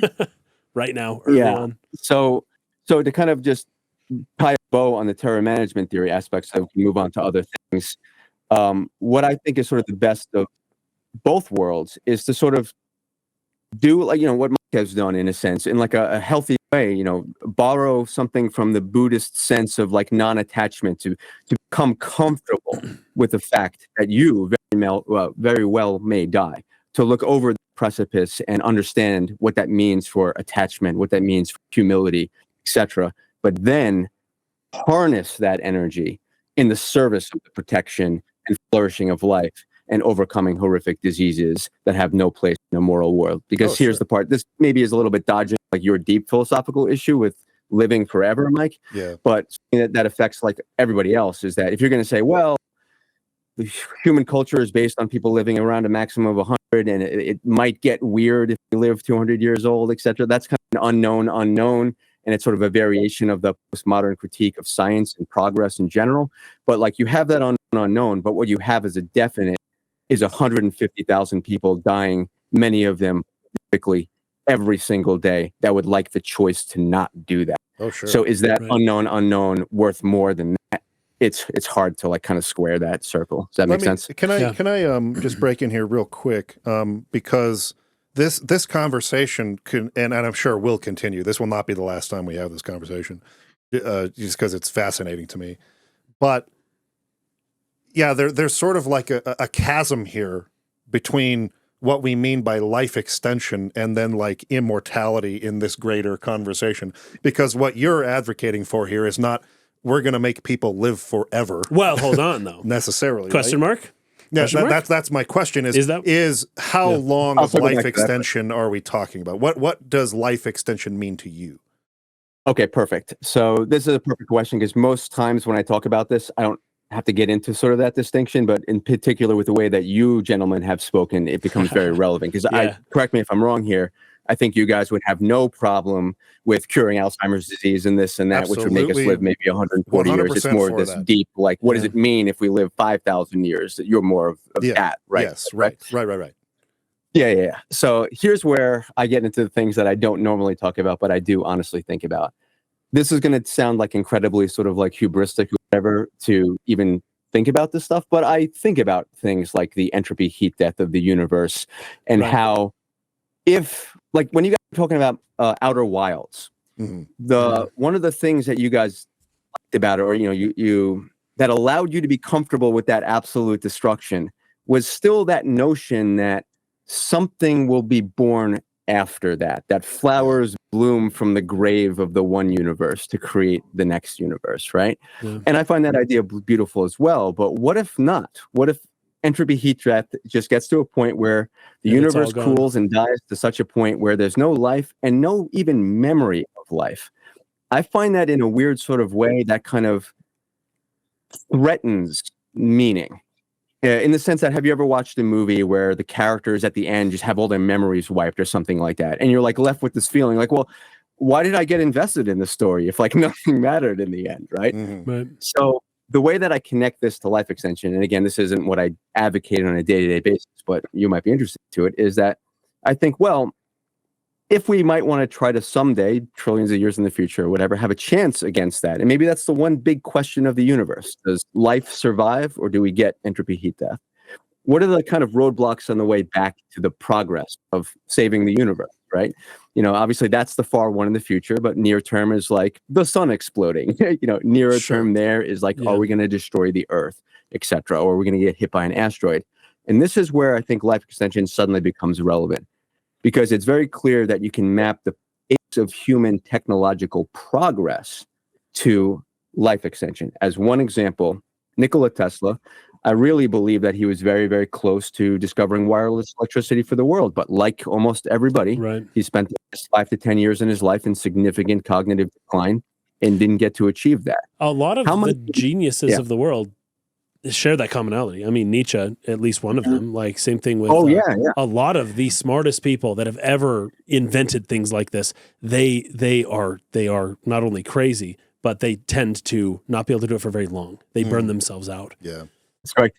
I studied mathematics formerly, and I remember my teachers telling me in mathematics, it's even harsher. It's like if you're over like 25, it's like you're done. Oh, like, no. you don't have the horsepower anymore. Bad news. Bad news. And actually, here's a funny point. I think this was referenced in the David Foster Wallace book, Everything and More, which is like an excellent book, by the way. Has anybody read this here? I have not Everything read and More? No, I've read a bunch of Wallace, but I haven't read that yet. Yeah, it's all about basically the thinkers who've tried to attend to this, the idea of infinity and how it drove them all basically insane. Yes, I'm aware of this. I know this. And this just reminds me of a funny, in my mathematics textbook in like set theory or something like that, the paragraph, I think it become a meme, but it's real. It's like, George Cantor like wrestled with infinity and did this, shot himself, like Gödel did this, like hung himself. Oh. And now it is your turn. That's fantastic. It was like, literally in the textbook. Wow. Oh, But- God.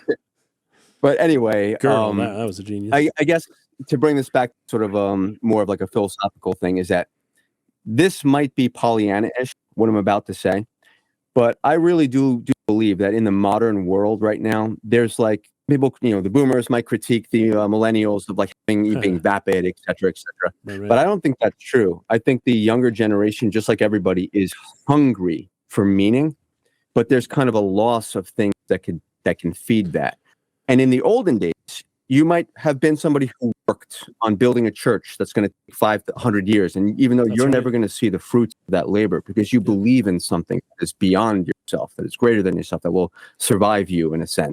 Yeah. And I think that if people knew that they're going to be around longer, they might be better stewards of the earth. They might become more wise and gentle and understanding and realizing that everybody is just a different version of themselves. When you die, Mike, which I hope you don't, a part of me will die. You guys were talking about this Yes. as call. And I really do feel that this ties also to like Joseph Campbell and a lot of other things in Hermetic philosophy. We're all the universe trying to know itself. Yep, Carl Jung. So I find that there's a moral thrust to try to get to save lives and to make people realize to choose life, to have that choice, to want to continue to exist and make the universe more beautiful through time. Yeah.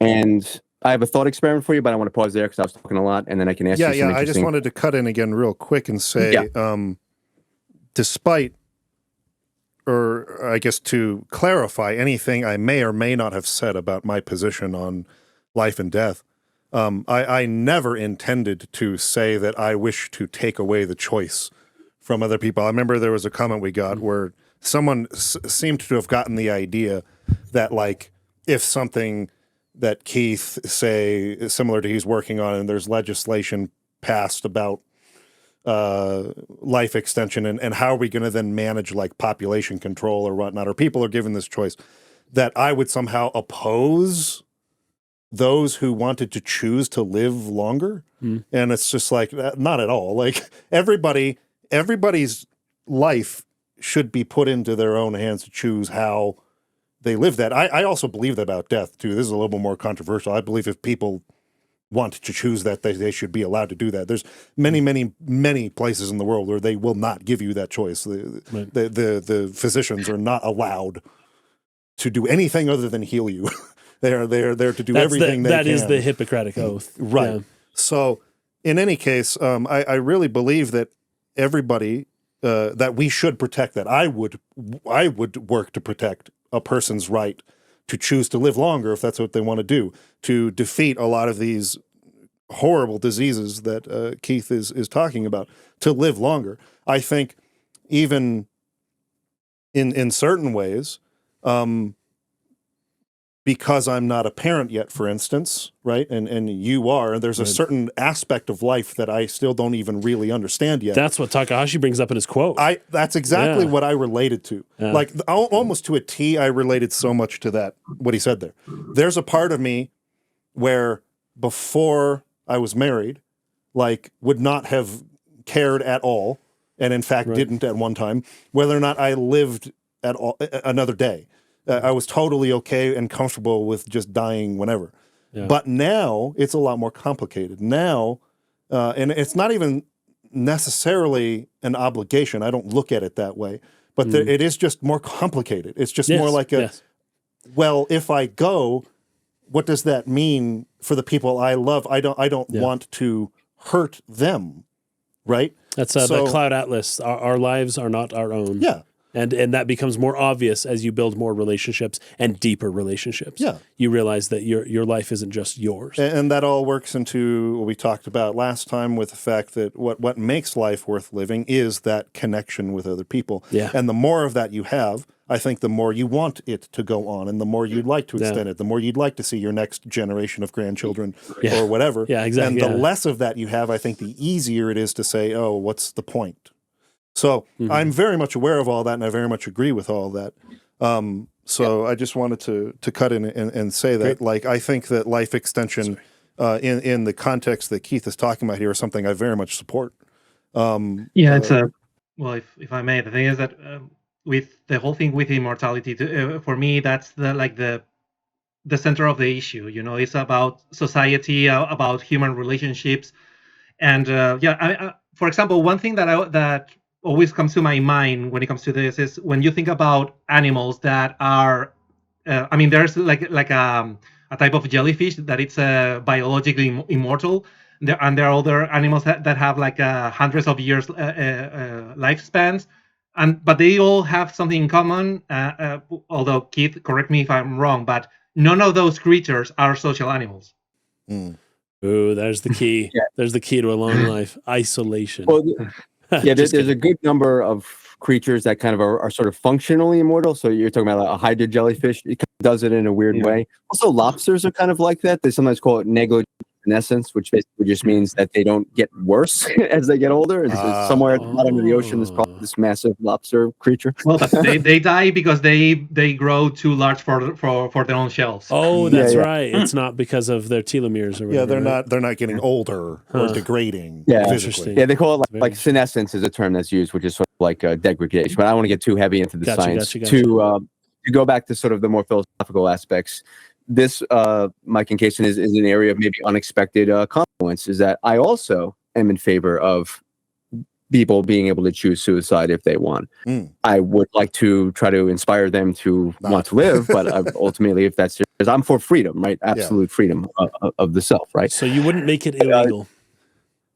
No, you would remove the thing all that I want to punishments bring for the conversation to, because I think this is the most valid question that you guys have discussed around this, is the issue of sort of boredom and conflict, and like I think you jokingly said, Mike, that I think in 10 million years, everyone will come around to my position, right?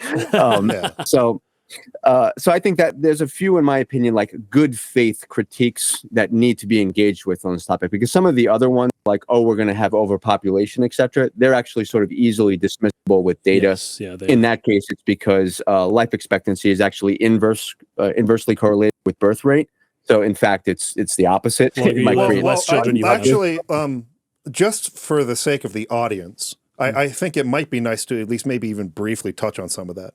So go maybe just touch on that a little bit more. How would you dismiss the critique of overpopulation being an issue to this?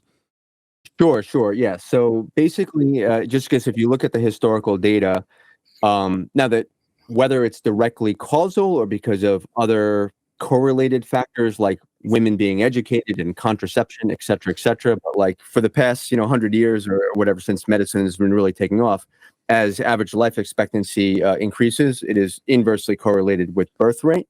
And because birth rate is much more significant than death rate on population growth, the trend is actually that, if lives are extended, it will actually probably lead to more of an underpopulation. Even people like Elon Musk have said this, although I don't agree with him about everything. Sure. And one of the reasons also might be why, psychologically, is that if you know women's reproductive health is one of the things that is being extended along with life expectancy. So if you're a married couple and you know that the biological clock is like the gun's not to your head, maybe you'll wait 10 years to have a child, and then it decreases the birth rate, et cetera, et cetera. Is that enough of sort of an explanation? Yeah, of sort of like and that? I guess just to quickly dovetail off of that, is that a good thing? Is it a good thing to extend life if it means there's going to be a lot less birth happening? Is that a good consequence? Maybe it makes the overpopulation aspect irrelevant. Like, that's not going to be a problem. But do you see that as a good thing that we're having less birth for the sake of keeping these people around longer? That's a good question, and I'm going to steel man that point a little bit by dovetailing it to another concern that people have, which is sometimes the idea is called like a gerontocracy or calcification. Yeah, imagine the king never dies. Right? Yeah. If the current establishment lives to 1,000 years, is there never going to be turnover? In science, there's a funny quote that is thrown around that, like, science advances one funeral at a time. Yes. Right. Yes. Right. So that's kind of a valid point, and this is the position that Elon Musk actually holds, and where I have a little disagreement with him, and I'm working on seeing if I can get a debate with him. I have some shared connections there. Hey, good luck. But yeah, working on it. Just interesting fun fact, if you know Grimes, Yes. she's kind of a part of the life extension movement, and I've had cool. interactions with her, and she's like, you should talk to Elon. I'm like, sure. We'll hook it up. But basically, I think it's built on, like, so Elon might say, not to throw him under the bus, but he might say, oh, if that were to happen, we get this kind of calcification, invention would stop, innovation would stop, we'd become a stagnant society. And you've seen this represented in a lot of different sci-fi stories, right? Sure. So it's a possibility, right? But I think there's some assumptions that are built in there, one of which is immediately not true, and one of which I think is a tenuous assumption. One is that, like, the data shows that the average age of, like, significant inventors in the world, like, even the biggest inventions in humanity, tend to happen later in life. So this idea that only the young will come up with new ideas is kind of undercut by, like, the average, like, genius inventor throughout history is like 55 or 65, right? But I think the other thing here is, like, even if you were to assume that there might be calcification, why would it necessarily have to do with the number that is on your driver's license, rather than the fact that your brain is literally rotting? So, and you're losing your neuroplasticity, et cetera, et cetera. So that if everybody had brains of a 20-year-old, maybe that calcification wouldn't take place. But I'll grant to you that that is a currently open question. Does that make sense? Yeah, of course. Okay, the year is 3535 in your global democracy. You look down at the ballot, and it's Biden versus Trump.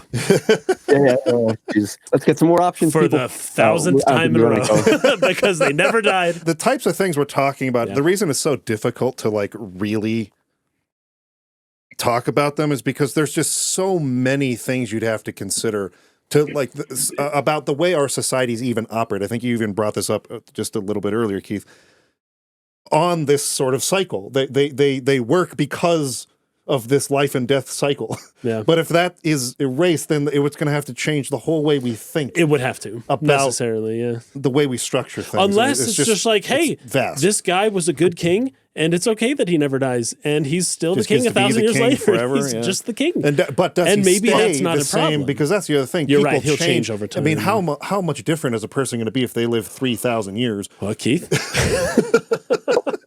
Now that circles into the more immediate question that has some data that will be very personal to your earlier questions about boredom, because this is one that we actually have good data on, and it's the most, I actually think, emotionally relevant part of this question to the average person now, right? So I'm going to start this off by teasing out a cognitive bias, because our brains are not good at thinking about the future. So I'm going to ask you 3 questions, kind of group exercise here. Sorry, going into college professor of pedagogy. I love it. Yeah, very good. Right now, do you want to live to be 130 years old, assuming that you were still healthy? Okay, how do we want to swing this around? Start I with Casey? asked myself this question on the drive up, and I was like, what's the argument against when death becomes a choice? What is the argument against just staying alive longer? Yeah. And at what time would I be like, hey, I'm out? I don't have a good answer other than to say But I would would probably. but if you could choose to be 130, just that age, would you No, choose that's to do that's still too high in my mind. That's too high. But probably when the chips are down and You I'm would like, choose. okay, 1 year at a time, I would eventually get to 130, guaranteed. All right. I'd be like, hey, next year. Let's get David and TJ a chance to answer this. Would you guys choose to live to be 130? Ooh. I mean, it's hard to answer that on the spot. Oh, let's make sure we get one clarification. Are we living to be 130, but we're like old? Healthy. Like He said super, healthy. super. I mean, He said healthy. Healthy, but old. Healthy, but 130. But old. Let's just say like, right now the way Numenorian. that you would think of a 60-year-old being now, Okay. not a 90-year-old. Okay, so we're not talking geriatric, like can barely walk up the stairs, 130-year-old. Right. But You're also still no relatively healthy, but things still not a prime of your physical condition. Yeah, you can't go play in the NBA. Yeah. Yeah. Okay. There we go. All right. But good context. I mean, if it was a I mean, I would consider it. Sure. I would do it grudgingly, 1 year at a time. David. Okay, and David, how about you?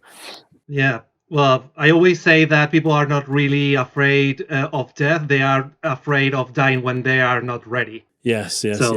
And for me, I will definitely take that offer. But I mean, something that I haven't seen on camera, I think, is that I'm actually in Japan studying for a video game design degree right now. I'm on my third year. I will graduate on 2026. Here's the problem: when I graduate, I will be. Oh, I'm sorry. I will be 42 years old. I'm 41 right now. Okay. And yeah, that means that I'm not gonna have as much time to making video games as a 20-year-old. So obviously, I would like to prolong that. But on the other side is what I said before is for me, the key aspect is human connection. And I mean, it's not only if I'm going to be able to live to 130, it's my relatives, my friends, my now girlfriend, probably future wife, will be able to live that long as well. And will those relationships still be roughly the same after all that time? For me, that's the crux of the issue. Assuming yes, would you live to be 130 if those yes, things? Your wife and your friends. Well, I mean, in that case, yes, obviously. Okay, I so want to make as many video games as I can. No, it's not obvious, David. It's not obvious. Okay. Keith. So the reason why I asked that with that context, and you guys, well, obviously, we're primed from this conversation, right? Yes, Typically, if I I'm thought at about a college audience or whatever, I present that question cold. You might get like a 50-50 in the room, right? Even with the That caveat of surprises social me. connections. Me too. Right? Yeah. That surprised me a lot. I thought that'd be way closer to 100% yes. Well, it's the next two questions that will get interesting. So that's Okay. question one. Put aside that it's in the middle on that, right? So a lot of people have the thought that Kaysen first had. Well, like I don't know, maybe like 100, but like I don't know, 130. That's why I picked that was number. It's like a thinking little bit beyond. 80. It sounds like not that long, right? But then here's the next two questions. Who wants to be alive tomorrow? That's my whole point. That is my entire argument. Everybody says yes, but here's the interesting next It is part. always tomorrow. Exactly. The follow-up question is, assuming that your social connections are still good and you're still healthy, do you think the answer to that question will change tomorrow? Most people think about it and go, no, tomorrow I'll still say I want to be alive tomorrow. Times by 1,000. By mathematical induction, those two questions are exactly the same as the first question. Yes. But this was like a 50-50 and this was like 100%. Why? It's because of cognitive biases like hyperbolic discounting, which basically just means that human brains suck about thinking about the deep future. And you get around that with the questions that I asked you. In the first question, you think of that 90-year-old version of Mike or Kaysen as if it's like some other person. Yeah, it's not even you. But when you answer the question, the second one, you think you can imagine the infinite tomorrows. Like you will never die tomorrow. You will always die today, someday, right? So it kind of like oh, that's that's brilliant. Like, no shit, okay, no, I want to be alive, right? Right. And this also dovetails into the question of boredom, because this is an old idea that comes up in media as well, like in Tolkien, right? You know, the elves with their 2,000 years lifespan, they don't get done, but those humans with their short lifespan, they got to get stuff done, right? Right. But the science, again, doesn't bear this out because of things like the hedonic treadmill. You always kind of go back to your baseline, even in terms of boredom over, like, you know, admittedly, we don't have any 10,000-year-olds, but like, you know, this data that shows people being analyzed from like age 20 to 90 on their levels of boredom and all this kind of stuff. Yeah. So the question is, if you want to know how bored you're going to be in 30, 50, 60 years, roughly how bored you are now. So if you don't want to be bored, don't be boring. yeah, that's a great point. And it's a state of mind. This is something I want to cut in on too, because I think that word, it can be a bit of a hang up in this whole discussion, because even Alan Watts, who I love, uses that term. It would be boring, wouldn't it? Do you really want to be with the same people for always and always and always and always? Wouldn't at some point you think you'd get a little tired of that? Oh, but do you want to be with them tomorrow? Yes, right. So I think that's a great point to bring up, and I think this is an excellent counterpoint to the whole concept of someday you would become bored with your life. And I think that getting hung up on that word has sort of confused a little bit of what I was really driving at when I try to talk about this. It's not really boredom that I'm trying to communicate as much as a general weariness. Weariness. That's a good word. Just a fatigue. Yeah. Like butter scraped over too much bread. Yes. And so now let me, because I'm very anxious to hear your response to that, Keith, but let me just dive into that a little further. I think it's really hard to communicate this concept to young people, because young people have not felt the fatigue of life in any degree yet. Yeah. And this is definitely something that varies between person. I mean, you'll have some older people with a lot of energy and a different, like you said, it's the way you think about it, the way you frame it, that has so much to do with the way you feel in terms of boredom or whatever. And having been someone like Indiana Jones said, it's not the years, is the mileage. Yeah. Exactly. Very good. So as a person, the life in your years, not the years in your life. Yes, good. Mm-hmm. All very good.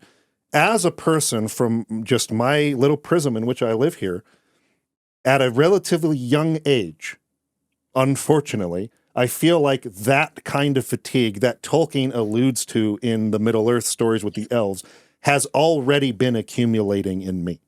I already feel a general fatigue in life. And I recognized this for the first time when I went on a vacation I had always wanted to take since I was a young kid. I always wanted to, I saw old home videos of my parents. My dad won an incentive trip. He was in sales his whole career. And he and my mom took my little infant baby brother off to Hawaii. And I had to stay with grandma, who made me take naps and all these things I wasn't used to. And the whole time I was sitting there resentful, like, why couldn't I go? Yeah. And I watched the home movies, and I just looked at those beaches and those environments. And for whatever reason, that was burned into me as like a goal someday, something I wanted on my bucket list of life is to go there. And I had something of a pretty bad mental breakdown, which is like a biannual occurrence for my particular mental illness. And my boss said, you have got to freaking leave and go on a vacation and reset. Like get out of here. I do not want you working anymore until you freaking go and rest and relax and reset. And I know where you went. So that's where I went. I went on this vacation. Very good. To Hawaii, and I was very, very excited. I arrived there, and I found pretty quickly that there was just a general sort of excitement I was expecting to have, which was not happening. Your expectations were too high. We brought it up at the beginning of this episode. Here it comes again. It was like, it's cool, but like, I'm just not feeling a sense of relaxation. I'm not feeling a sense, there's this fatigue that is just hanging over me that is not decreasing at all. And I was watching a mother and a grandmother so there's three generations here, a daughter, grandmother, or daughter, mother, grandmother. And they're at this pond, and they're looking at this very exotic looking bird that you wouldn't see, I would assume more mainland, stateside. And they're pointing at it and they're saying, look at that. But they're all, the grandmother and the mother aren't looking at the bird. They're looking at the daughter's probably Reaction. 3 years old reaction to that bird. And That's what's what, interesting. What they're deriving, the joy they're deriving from this experience is seeing her see that and experience that for the first time. I think I see where you're going with this. And so for me, there was just a moment of epiphany where it was like, I don't think that for many things in life that I have already experienced that used to make me excited about life, I'm ever going to feel like that little girl again. Right. Like, let's just use this in the realm we exist in here in video games. I remember like really, really following the development of like, say, the Prince of Persia trilogy on like PS2, GameCube era. And just being like so excited, just could not wait another freaking minute for the release of that game. Or when the Two Towers was coming out, we were waiting that was year torture. between Fellowship of the Ring. And I remember I was literally dancing on the night of release. I was dancing in my house. My mother was like laughing at this dance I was doing because I just wasn't, that's not usually how I express myself. Right. So this joy, this excitement and energy was just like oozing out of me in a way that was not common. And my mother was just like amused by that. Well, and it was contagious too. It lifted people around you. Other people could feel that energy. Yes. And I think of myself in this moment today, seeing the way people react to gaming news in both directions, either in rage and outrage and just being so upset about stuff. It's excitement either way. And also, oh my gosh, I'm so hyped. And just feeling so detached from either of those feelings. It's just like, this does not matter to me at all. Right. And I don't think that that's ever going to return for me. I'd have to find some other thing I've never experienced before and like get all into that to have sort of a fresh eyes, so to speak, on that thing. So all of that, to now kick it back to Keith here, on what your experience or what you know about research on this topic is there something to that? Is there something measurable of this sort of general fatigue a person has about life, maybe even in relation to world events? Like, gosh, we're having another war? Like, really? We're going to do this again? Like, the longer you live, we the have more another you'll see. economic collapse again? Like, I'm going to have to go to work for 30 more years to support myself in some job that, like, I mean, again, ideally, of course, everyone wants to work in a job they're passionate about, but that's just not realistic in the economy that we have. There are certain people that have to do jobs that no one else wants to do for the society to work. Right. So there are going to be certain people, you're just doing a job that you don't necessarily love. It's just for survival purposes. How long does a person have to do that before they go, I think I've had enough of this? I'll let you talk, Keith. No, thank you very much for kind of sharing personal story, Mike. I actually got a little bit sort of teared up. Hopefully that's not too embarrassing. No, that's great. I love it. And I'm going to pay that back in kind by getting a little bit personal myself. But before I jump into that, I just want to speak to the last thing that you said of like, is there any data regarding that question, right? Yeah. So I put a link in the chat that maybe you can grab later and use as an overlay in the video of an AARP poll that was conducted, I think 2 years ago. And it's very germane to this point because there's two questions that were asked to people. I think it was in their 20s, 30s, 40s, all the way up to 80, 20, asking the cohorts, would you take a pill that would make you live 10 more years? The first question had no caveats. And then the second question had the like with health and all that good stuff, right? Yeah. So the interesting thing that even with the first question that didn't have caveats, the lowest answers for yes, and I think it was in the 60s percentile, was the younger group. But then as it got into like the 40s, 50s, and 60s, it spiked to like 80%. And then only right in the people who are like the octogenarians, like when you're like really suffering, to dip down again, but still not as low as the 20 and 30-year-olds. Wow. So what the data really shows is that people tend to actually love life more the older they get until they start to like really break down and malfunction. Right? Let me ask one question for context on that.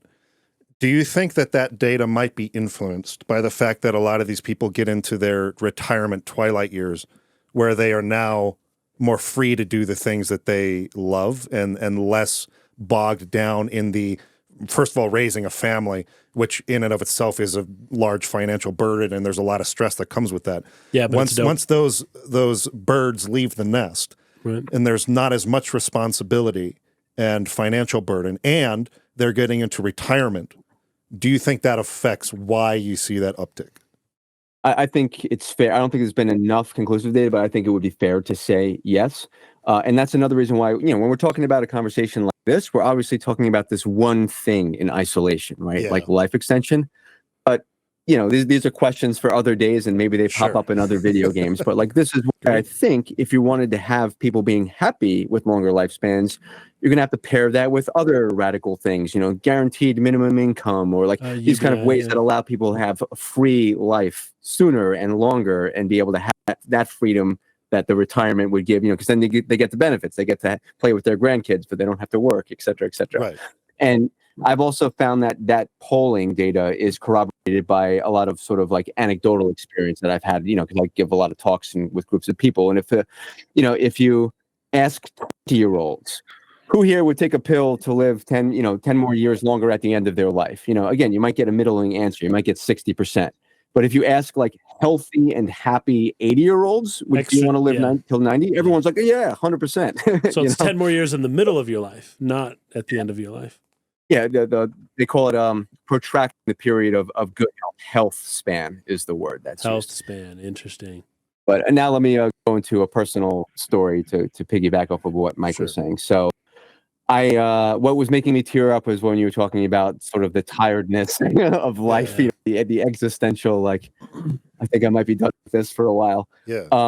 I do feel that very, very often, because not to like, elevate my own experience or my own narrative journey or whatever, but like, battle not with demons lest you become a demon yourself, right? Like I have spent my life battling with monsters like death, and it gazes back. It takes a toll. I've seen some horrifically sad and tragic things, and there are times where I think to myself, man, I just can't do this anymore. I'm just like where food doesn't have the taste anymore, and like the joys of life, like the color is drained out of life.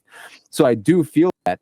But then ironically, I think the aspects that you talked about, Mike, of how you have acceptance with death, that same sort of mentality is what I then draw on to pull me out of that. Or like in a good quote in Frankenstein, like nothing tranquilizes the mind like a steady purpose, right? So I try to not take myself too seriously, stop sniffing my own farts, go out there and try to like spend time with my parents and look at children having fun, and then it restores me, and then again I can feel it. So it's like, again, the onus, I think, is on us to draw the life back into ourselves, and it is always there. And another thing that I also think, and then this might be from my life in particular, I feel like I have so much latent capacity that hasn't been drawn out yet. You mentioned this, I think, in your last video, where like every person kind of draws out a different aspect of yourself. So when that person dies, that part of you dies, right? Not to get too much personal information, but I've never really experienced like true love the way that I think it can be. And maybe that's going to take me 10,000 years to find. You know what I mean? And I want to find that, right? Sure. And there are so many things like that in life where like, I'm not done yet. I'm not done yet. And I want everybody else. I don't want anyone else's story to close when they feel like they haven't done the thing that they want to do. Yeah. So like, that's for me. It's like there's a responsibility to drag that into yourself again when you lose it. I think that's beautiful. That very last part there. I don't want anyone to die before they've done that one thing that they wanted to do. I can think of one thing that, for me, if there's one thing in life I want to accomplish, I know what that is. Yeah. And I have reached a point where like I was willing to give up before reaching that point. But it seems like that thing kind of just ropes me back in no matter how many times I give up on it.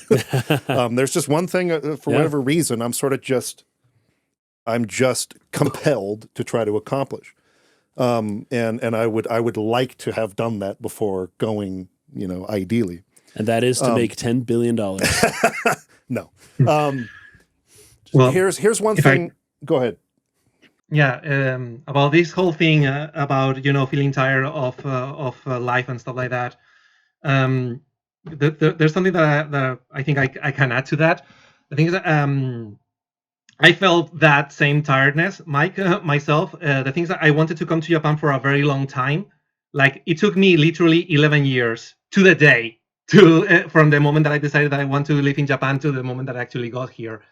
And those 11 years weren't easy, because that feeling that I'm not getting any younger, and oh my god, when I actually go to Japan, how I'm going to feel. But once after all those 11 years, and despite that tiredness, once I got here, it was like all that tiredness kind of disappeared. And almost kind of felt like I was regressing now that I'm studying it's not exactly a college, but I'm hanging out with 20-year-old Japanese people, and that kind of rubs onto you, But also, there's another fun fact about me. I've lived in 5 different countries throughout my life, depending on how you count. Yeah. I lived. The one that not exactly counts is when I was 5 years old. My mom, it's American, by the way. Well, she was born in Cuba, but she was raised in Miami. So there was like an entire summer when I was 5 years old that I spent in Miami with my relatives over there. And when you are 5 years old, an entire summer feels like an eternity, basically. But even after that, when I was 23, I moved to Germany to work at Nintendo of Europe. Then at 30, I moved to the UK. And then at 37, I finally, 36, sorry, I finally moved to Japan.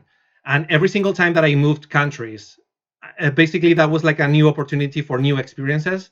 And I realized that made me feel like maybe younger is not the right word, but it's more like a fresh start. And one thing that I noticed, how people say that the older you get, the faster time seems to pass? Yeah, like a ball rolling down a hill. Mm-hmm. Yeah. Well, the thing is that every time that I moved countries, I felt like time slowed down once again. Oh, the newness. Yeah. And I think, Keith, I don't know if you have any data on this, but but the thing is that I think those new experiences were the reason why time seemed to dilate, because you have to maybe ruminate or absorb those things, and that takes a little bit of time for your brain to process. And the reason why when we are younger, time seems to pass more slowly, it's because literally everything is new to you. Everything is new, yeah. Yes. That's very good. I could just quickly say that David is right. It's novelty that adds that perception of time, because literally you're kind of like you're attending to every detail and analyzing sort of inside, so it kind of dilates the perceived time. Yeah, because go ahead, continue. This is another thing that I faith in, that I think it's called like the illusion of history bias. It's like if you ask how are things going to be 5 years from now or 10 years in the future, you think they're going to be like roughly the same. But like if I ask how is now compared to 10 years ago, you're like, oh my god, things are like so different, right? Yeah. Same kind of thing where if you ask someone, do you want to live double your lifespan? They're like, not sure, but would you like your lifespan to be half? They're like, no, I don't think so. So the point is, because of just the craziness of the world, new things or new experiences for you to understand, new locations for you to go to, David, are like birthing faster than your experience could ever keep up. So it's like, if as long as your heart and mind are like in the right sort of balance, you will never run out of things that will be novel to you if you go out there and are like actively trying to do that, Unless Max Planck is right, in which case there is a finite number. It's just very large. But another thing too. Then there you have my long life hack. Is like just move countries. Just and by the time that you move back again to a country that you already lived in, maybe things are so different that it's like a completely new. Well, I'll tell you what. If you went back to Germany now, you would be going back to a very different place. Yeah, actually, I still have friends working at Nintendo there, and they tell me that things are not very good right now. So maybe you have to be careful.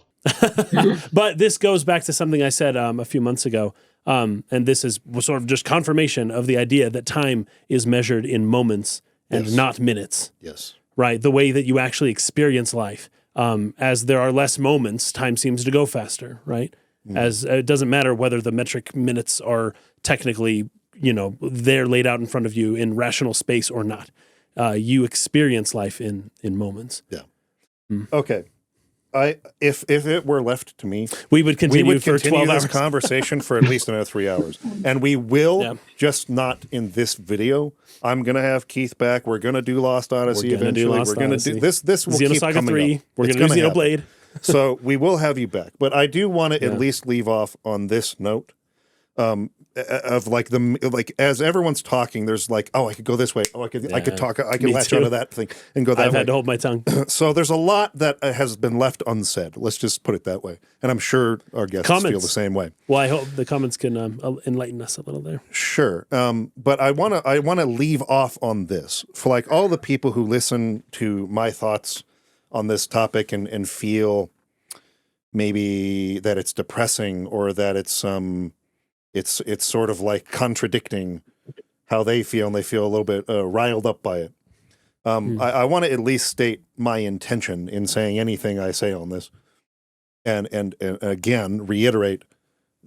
By no means am I saying that you should desire to die, like that the ultimate sort of like point in life where you want to get to is a place where you not only accept but like actually adhere to this belief that it is a good thing and that you should desire it. That's not where I'm going with this. What I'm more speaking to that I think is really relevant or helpful for people living in this moment in time where we do not have the technology for immortality or life extension far beyond 130 or 150 years. That's nowhere in unless, correct me if I'm wrong, Keith, that's nowhere within our lifespan where we would have life extension beyond the 130, 150 years we're talking about. Am I wrong on that? Ray Kurzweil thinks you're wrong. So Kurzweil is relevant here. But he keeps revising his estimates back every 5 years. Every 5 years, he revises it back another 5 years. If you want to have some other conversation about the science of all this stuff, we can have that conversation separately, not right here. But the point here is that it's not going to be some magic pill that happens in 3 years and you take it and boom, you're immortal. What's probably going to happen, and I have high faith that people who are 18 years old now may very well potentially live significantly longer. It's a bootstrapping process, right? There's some therapies that are on the shelves right now that might extend your lifespan by 1 or 2 years, etc. But there's a new crop of drugs called senolytics, for example, is one of them that might push that to 5 more years. So you can see there's a concept that's a little sort of like tongue in cheek, but longevity, escape velocity. That, the two numbers that matter are the chronological march of time and how fast life extension is happening. Yeah, once it gets parabolic, all you need is to outstrip that, and then you're just buying yourself time for the next therapy and the next therapy in 30 years when we have nanomachines that can do things much more significantly. Now, as far as when you start to get further out, it starts to become more unknown. But the point is, it's not out of the spectrum of possibility that someone who's in really good health now may live significantly longer. But it's a open question, basically. But I think the odds are not zero. Okay, that answers the question. But might I then say none of us who were there for Final Fantasy VII are probably going to live much longer than 150 years? Let me pivot your question. Again, I don't know. I'll pivot your question to say that it obviously makes sense, and there's neurological backing for this that I'm not going to get into now because I get the sense we're coming close to the end of why, as human beings, we're sort of currently hardwired to need to figure out coping mechanisms and accepting death. Because up until very, very recently, to your point, Mike, you had no chance at all. So you have to find ways to make peace with this and structure your life because it's not even an option. This goes all the way back to the Epic of Gilgamesh and how that the original first legend or epic of humanity was all about trying to actually go for life extension itself, Yep. but then failed. And then every other epic after that is a sublimation of that. I want glory for my kids. I want this and that, because, like, you know, kind of like a child who sometimes has their intuition in the right place, but then you learn the ways of the world. The first epics and the first stories were like, yeah, we can do it. Let's go for it. It's great. And then that just got beat out of us because there was no option. Right. So my point is, it'll get interesting in the future, but your position and what you're trying to convey to the audience right now, I think whether you live significantly longer or not, is critical tools to have in your mental tool bag to be comfortable. Because, hey, even if the researchers that I work with wildly succeed, you can still get hit by a toilet seat that dropped from a plane and kill you. Yes, accidental deaths will. You know? Yeah. So, yeah, and actually you brought something up there. I'm actually really glad you did, because I'd almost forgotten to bring this up. There was somebody in the comments in one of our recent videos who said something like, those who are skeptical of, I don't even want to use that word, but those who have this position that, like, significant life extension or immortality would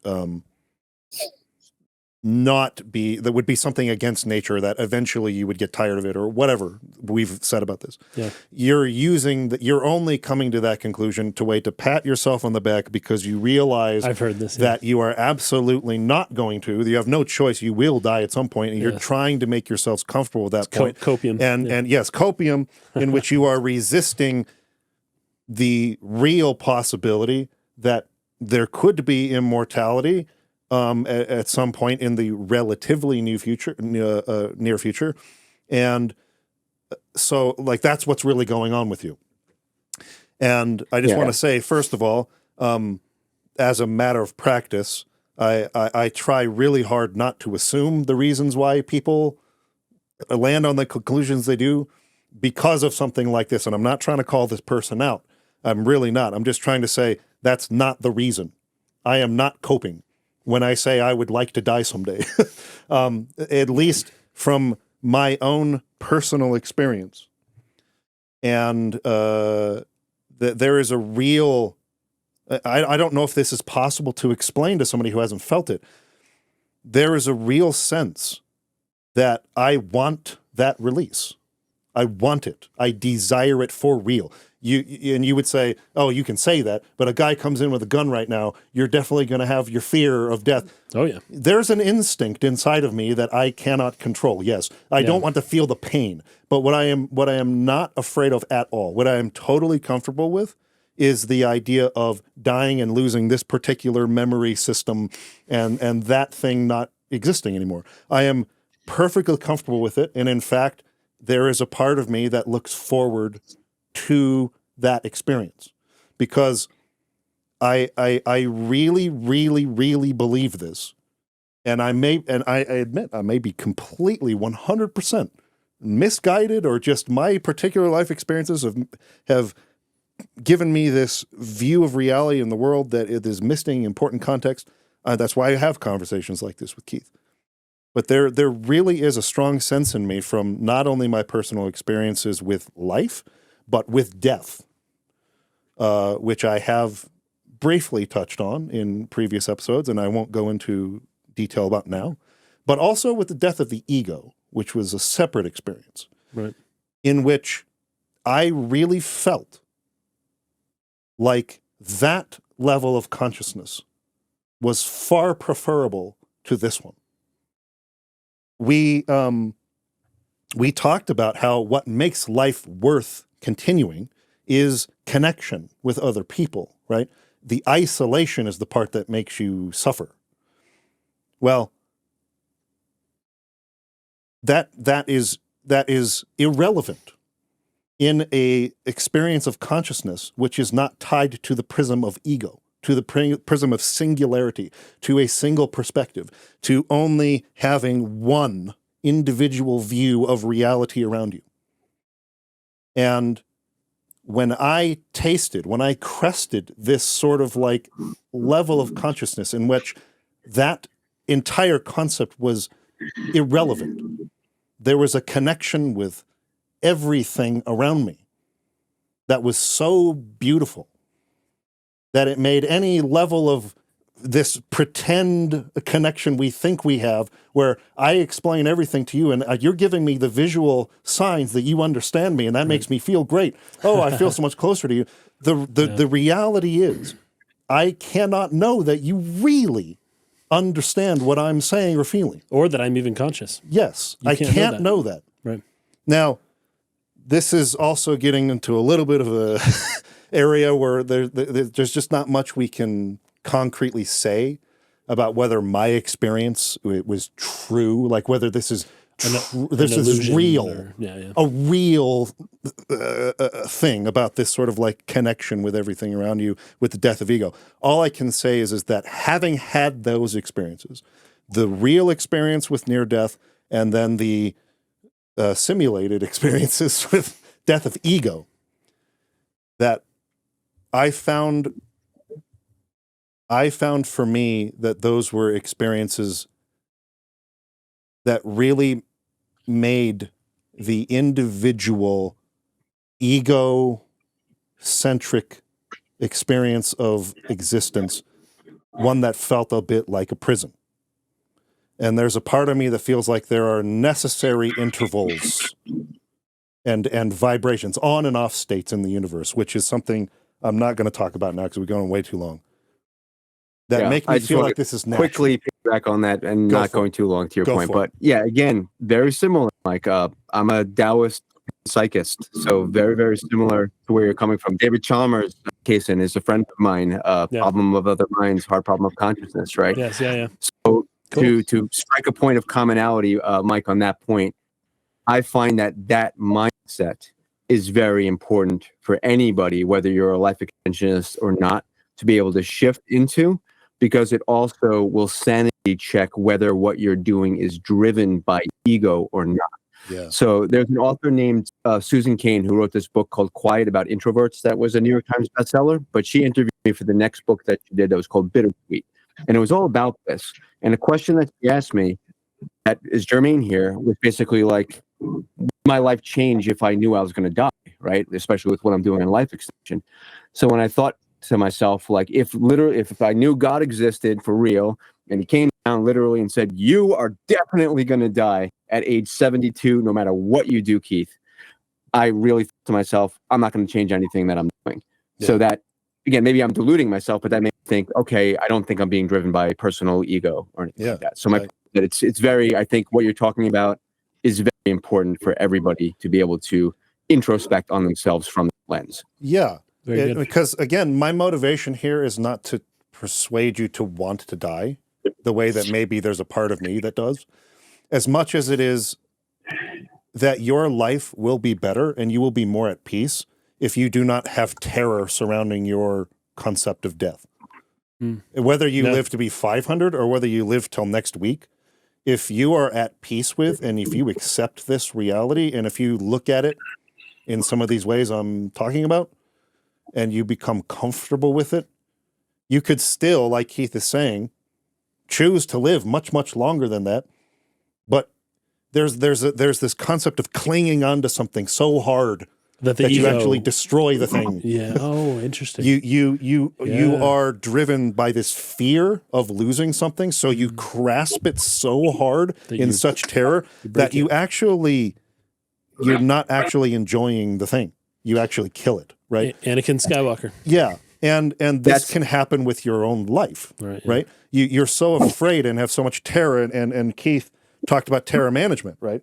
Yeah. You have such a fear of this thing that you live your life in such a way to where you don't even enjoy the thing you have while you have it. So whether you live till next week or whether you live to be 500 or whether you're an immortal, it's still, I think, very important and good practice to really face your mortality, accept it, and look at that,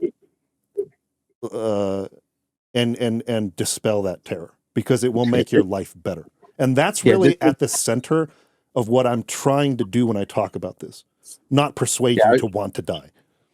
Good. Yeah, I was just going to say this, to bring it full circle, this is actually how exactly we ended our conversation from Xenosaga episode 1, which was that we're talking actually about the three ways of terror management theory. The original presentation was Anakin Skywalker, which is kind of what you're talking about here. Of if you fight and you cling, it'll lead you down a dark path. Or Yoda, non-attachment Buddha.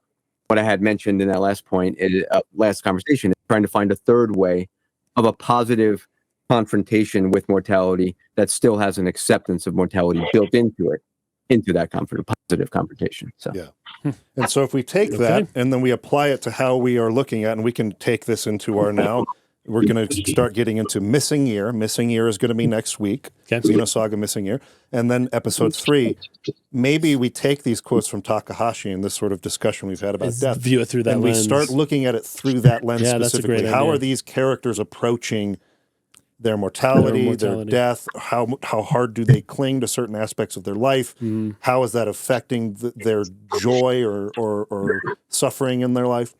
And if we look at it through that lens, we might find something there that maybe we haven't seen before. So that would be my invitation to the audience, to use that as a lens, thematic lens for Xenosaga Episode 3. All right, I'm going to pass it to the three of you. Anything else you'd like to say before we sign off? I think I'm probably burned out. So over to you two guys. Thank you, King. No, my mind has just been kind of blown by this conversation. I feel like I had the exact same reaction for the last episode 1. We got to do this more often. Keith, you were just going on with your stuff, and I'm just sitting here just awestruck, like, okay. Yeah. I'm just enjoying just listening, Like, I'm trying to think. I don't think I have anything else to add, but I'll certainly think before we all. I have a question for you, TJ. What are you excited for us to get into with episode 3? Because you love episode 3, right? I do. Episode 3 is phenomenal. I think with episode 3, like, I know everyone says like episode 3 is their favorite. Episode 1 always has like a really special place in my heart, just because, and that's purely a nostalgia thing. Right. But I think episode 3, and it's not a perfect game because the Monolith Soft was basically like, they sort of had to wrap things up in a quicker way than they maybe originally wanted to when they started. Despite that, though, I think, in classic Xeno series fashion, like these things that have been introduced, like way at the beginning of episode 1, Takahashi is, great at playing the long game with the storytelling. So I'm excited to see like these things that maybe, were introduced really early on. All of a sudden, like everything just comes together. And I think like it speaks to the power of like the story of Xenosaga Episode 3, that even despite all of its like obvious problems with like pacing and but in the second half of the game they clearly had to rush things. That's very apparent. People like still think that this story is like one of the most powerful, like for me personally, and I said this in my video, like you get to that ending portion of the game where like obviously I'm not going to say what happens, but there's a certain point, like every time I get to that part of the game, it's like I just start crying my eyes out. It's one of the few games that have ever like has ever made me cry, and it's phenomenal. I mean, I think you guys are going to love it. I'm excited. Yeah, me too. David. Anything you'd like to say? Yeah.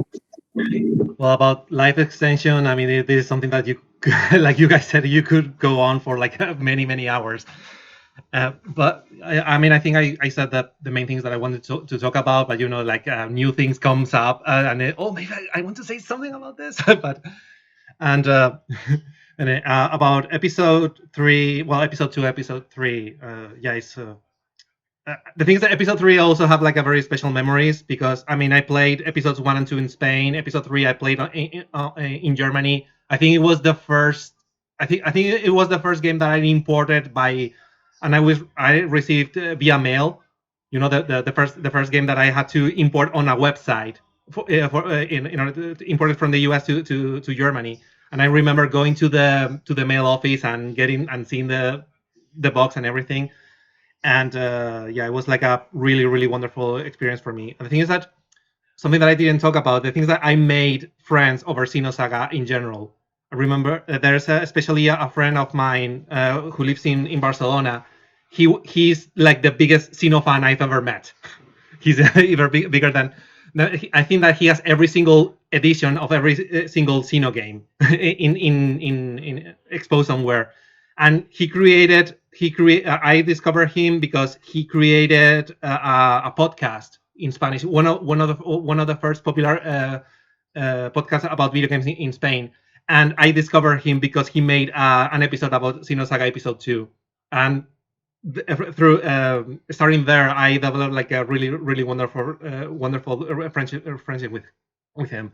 So, and yeah, like episode 3, it was like a great culmination. Although I have the I'm a little bit concerned what I said before off camera, that before you guys has had like a little bit of a contrarian reaction to episodes 1 and 2. Episode 3, maybe you will be disappointed by it. Oh, we'll see. I don't know. I tend to not take huge expectations. Like I said, at this point in my life, I'm not like up and down to such enormous, it's not as volatile, enormous degrees. So it's Anyway, Casey, no, but I hope really enjoy it, because I mean, Xenosaga is probably my favorite story in a video game ever.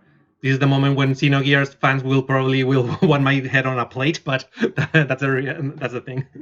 I'm looking forward to it. Kason, anything you'd like to say? Oh, just maybe a few things here at the end. Thanks for watching, everybody. I'm very excited to jump in, and hopefully Missing Year will prove to be the best jumping in point to episode 3. The way Pied Piper was. Yeah. Really just glad that all you guys came. Thank you, TJ. Thank you, David. Thank you, Keith. You guys are all awesome. Huge contributions. Love it, absolutely. I just leave you on something that J.R.R. Tolkien said, which is that the most human stories are about death. And something I've been thinking about for a long time, and one specific thing that I've been thinking about a lot lately as my children have been growing up, is that not only do I want, but I believe that this is correct, that my children are better versions of myself. And that I think that's the proper way to look at it, is that your children should be better versions of you. Not that they have to be versions of you, meaning they are you, but that they are better than you, which means they have to be different than you. And that I feel like the world will be better with them there in place of me than with me still hanging around. I have lots of weaknesses. I have lots of ways that I look at these children, these balls of potential, and I think, if I go and they remain, then that is the world's better. I just have to say how much I love that perspective. Yeah. Particularly as it relates to the way in which I'm different from my parents. Oh, yeah. And this idea that like that thing has to get out of the way for this thing to really like fully spring. Yeah, Freud. You know really what I'm saying? that, And we've talked a lot about like the son killing the father archetype, right? It's an ancient story. I really do think that there's something to that, but there's also a sense of eventually wanting to get out of the way of other people that come behind you, because you're too rooted in your biases and in your neural pathways to accept these new ideas that need to sprout and spring and be given room to grow. And I love that. I'm going to really think on that some more. So thank you for sharing that. And thank you. I mean, a 3-hour commitment is never easy to ask of anybody. So thank you everybody for coming on and providing perspective. And we will certainly have each of you on again for future episodes, whatever those may be. So hopefully. Thank you. Looking forward to it. Yeah.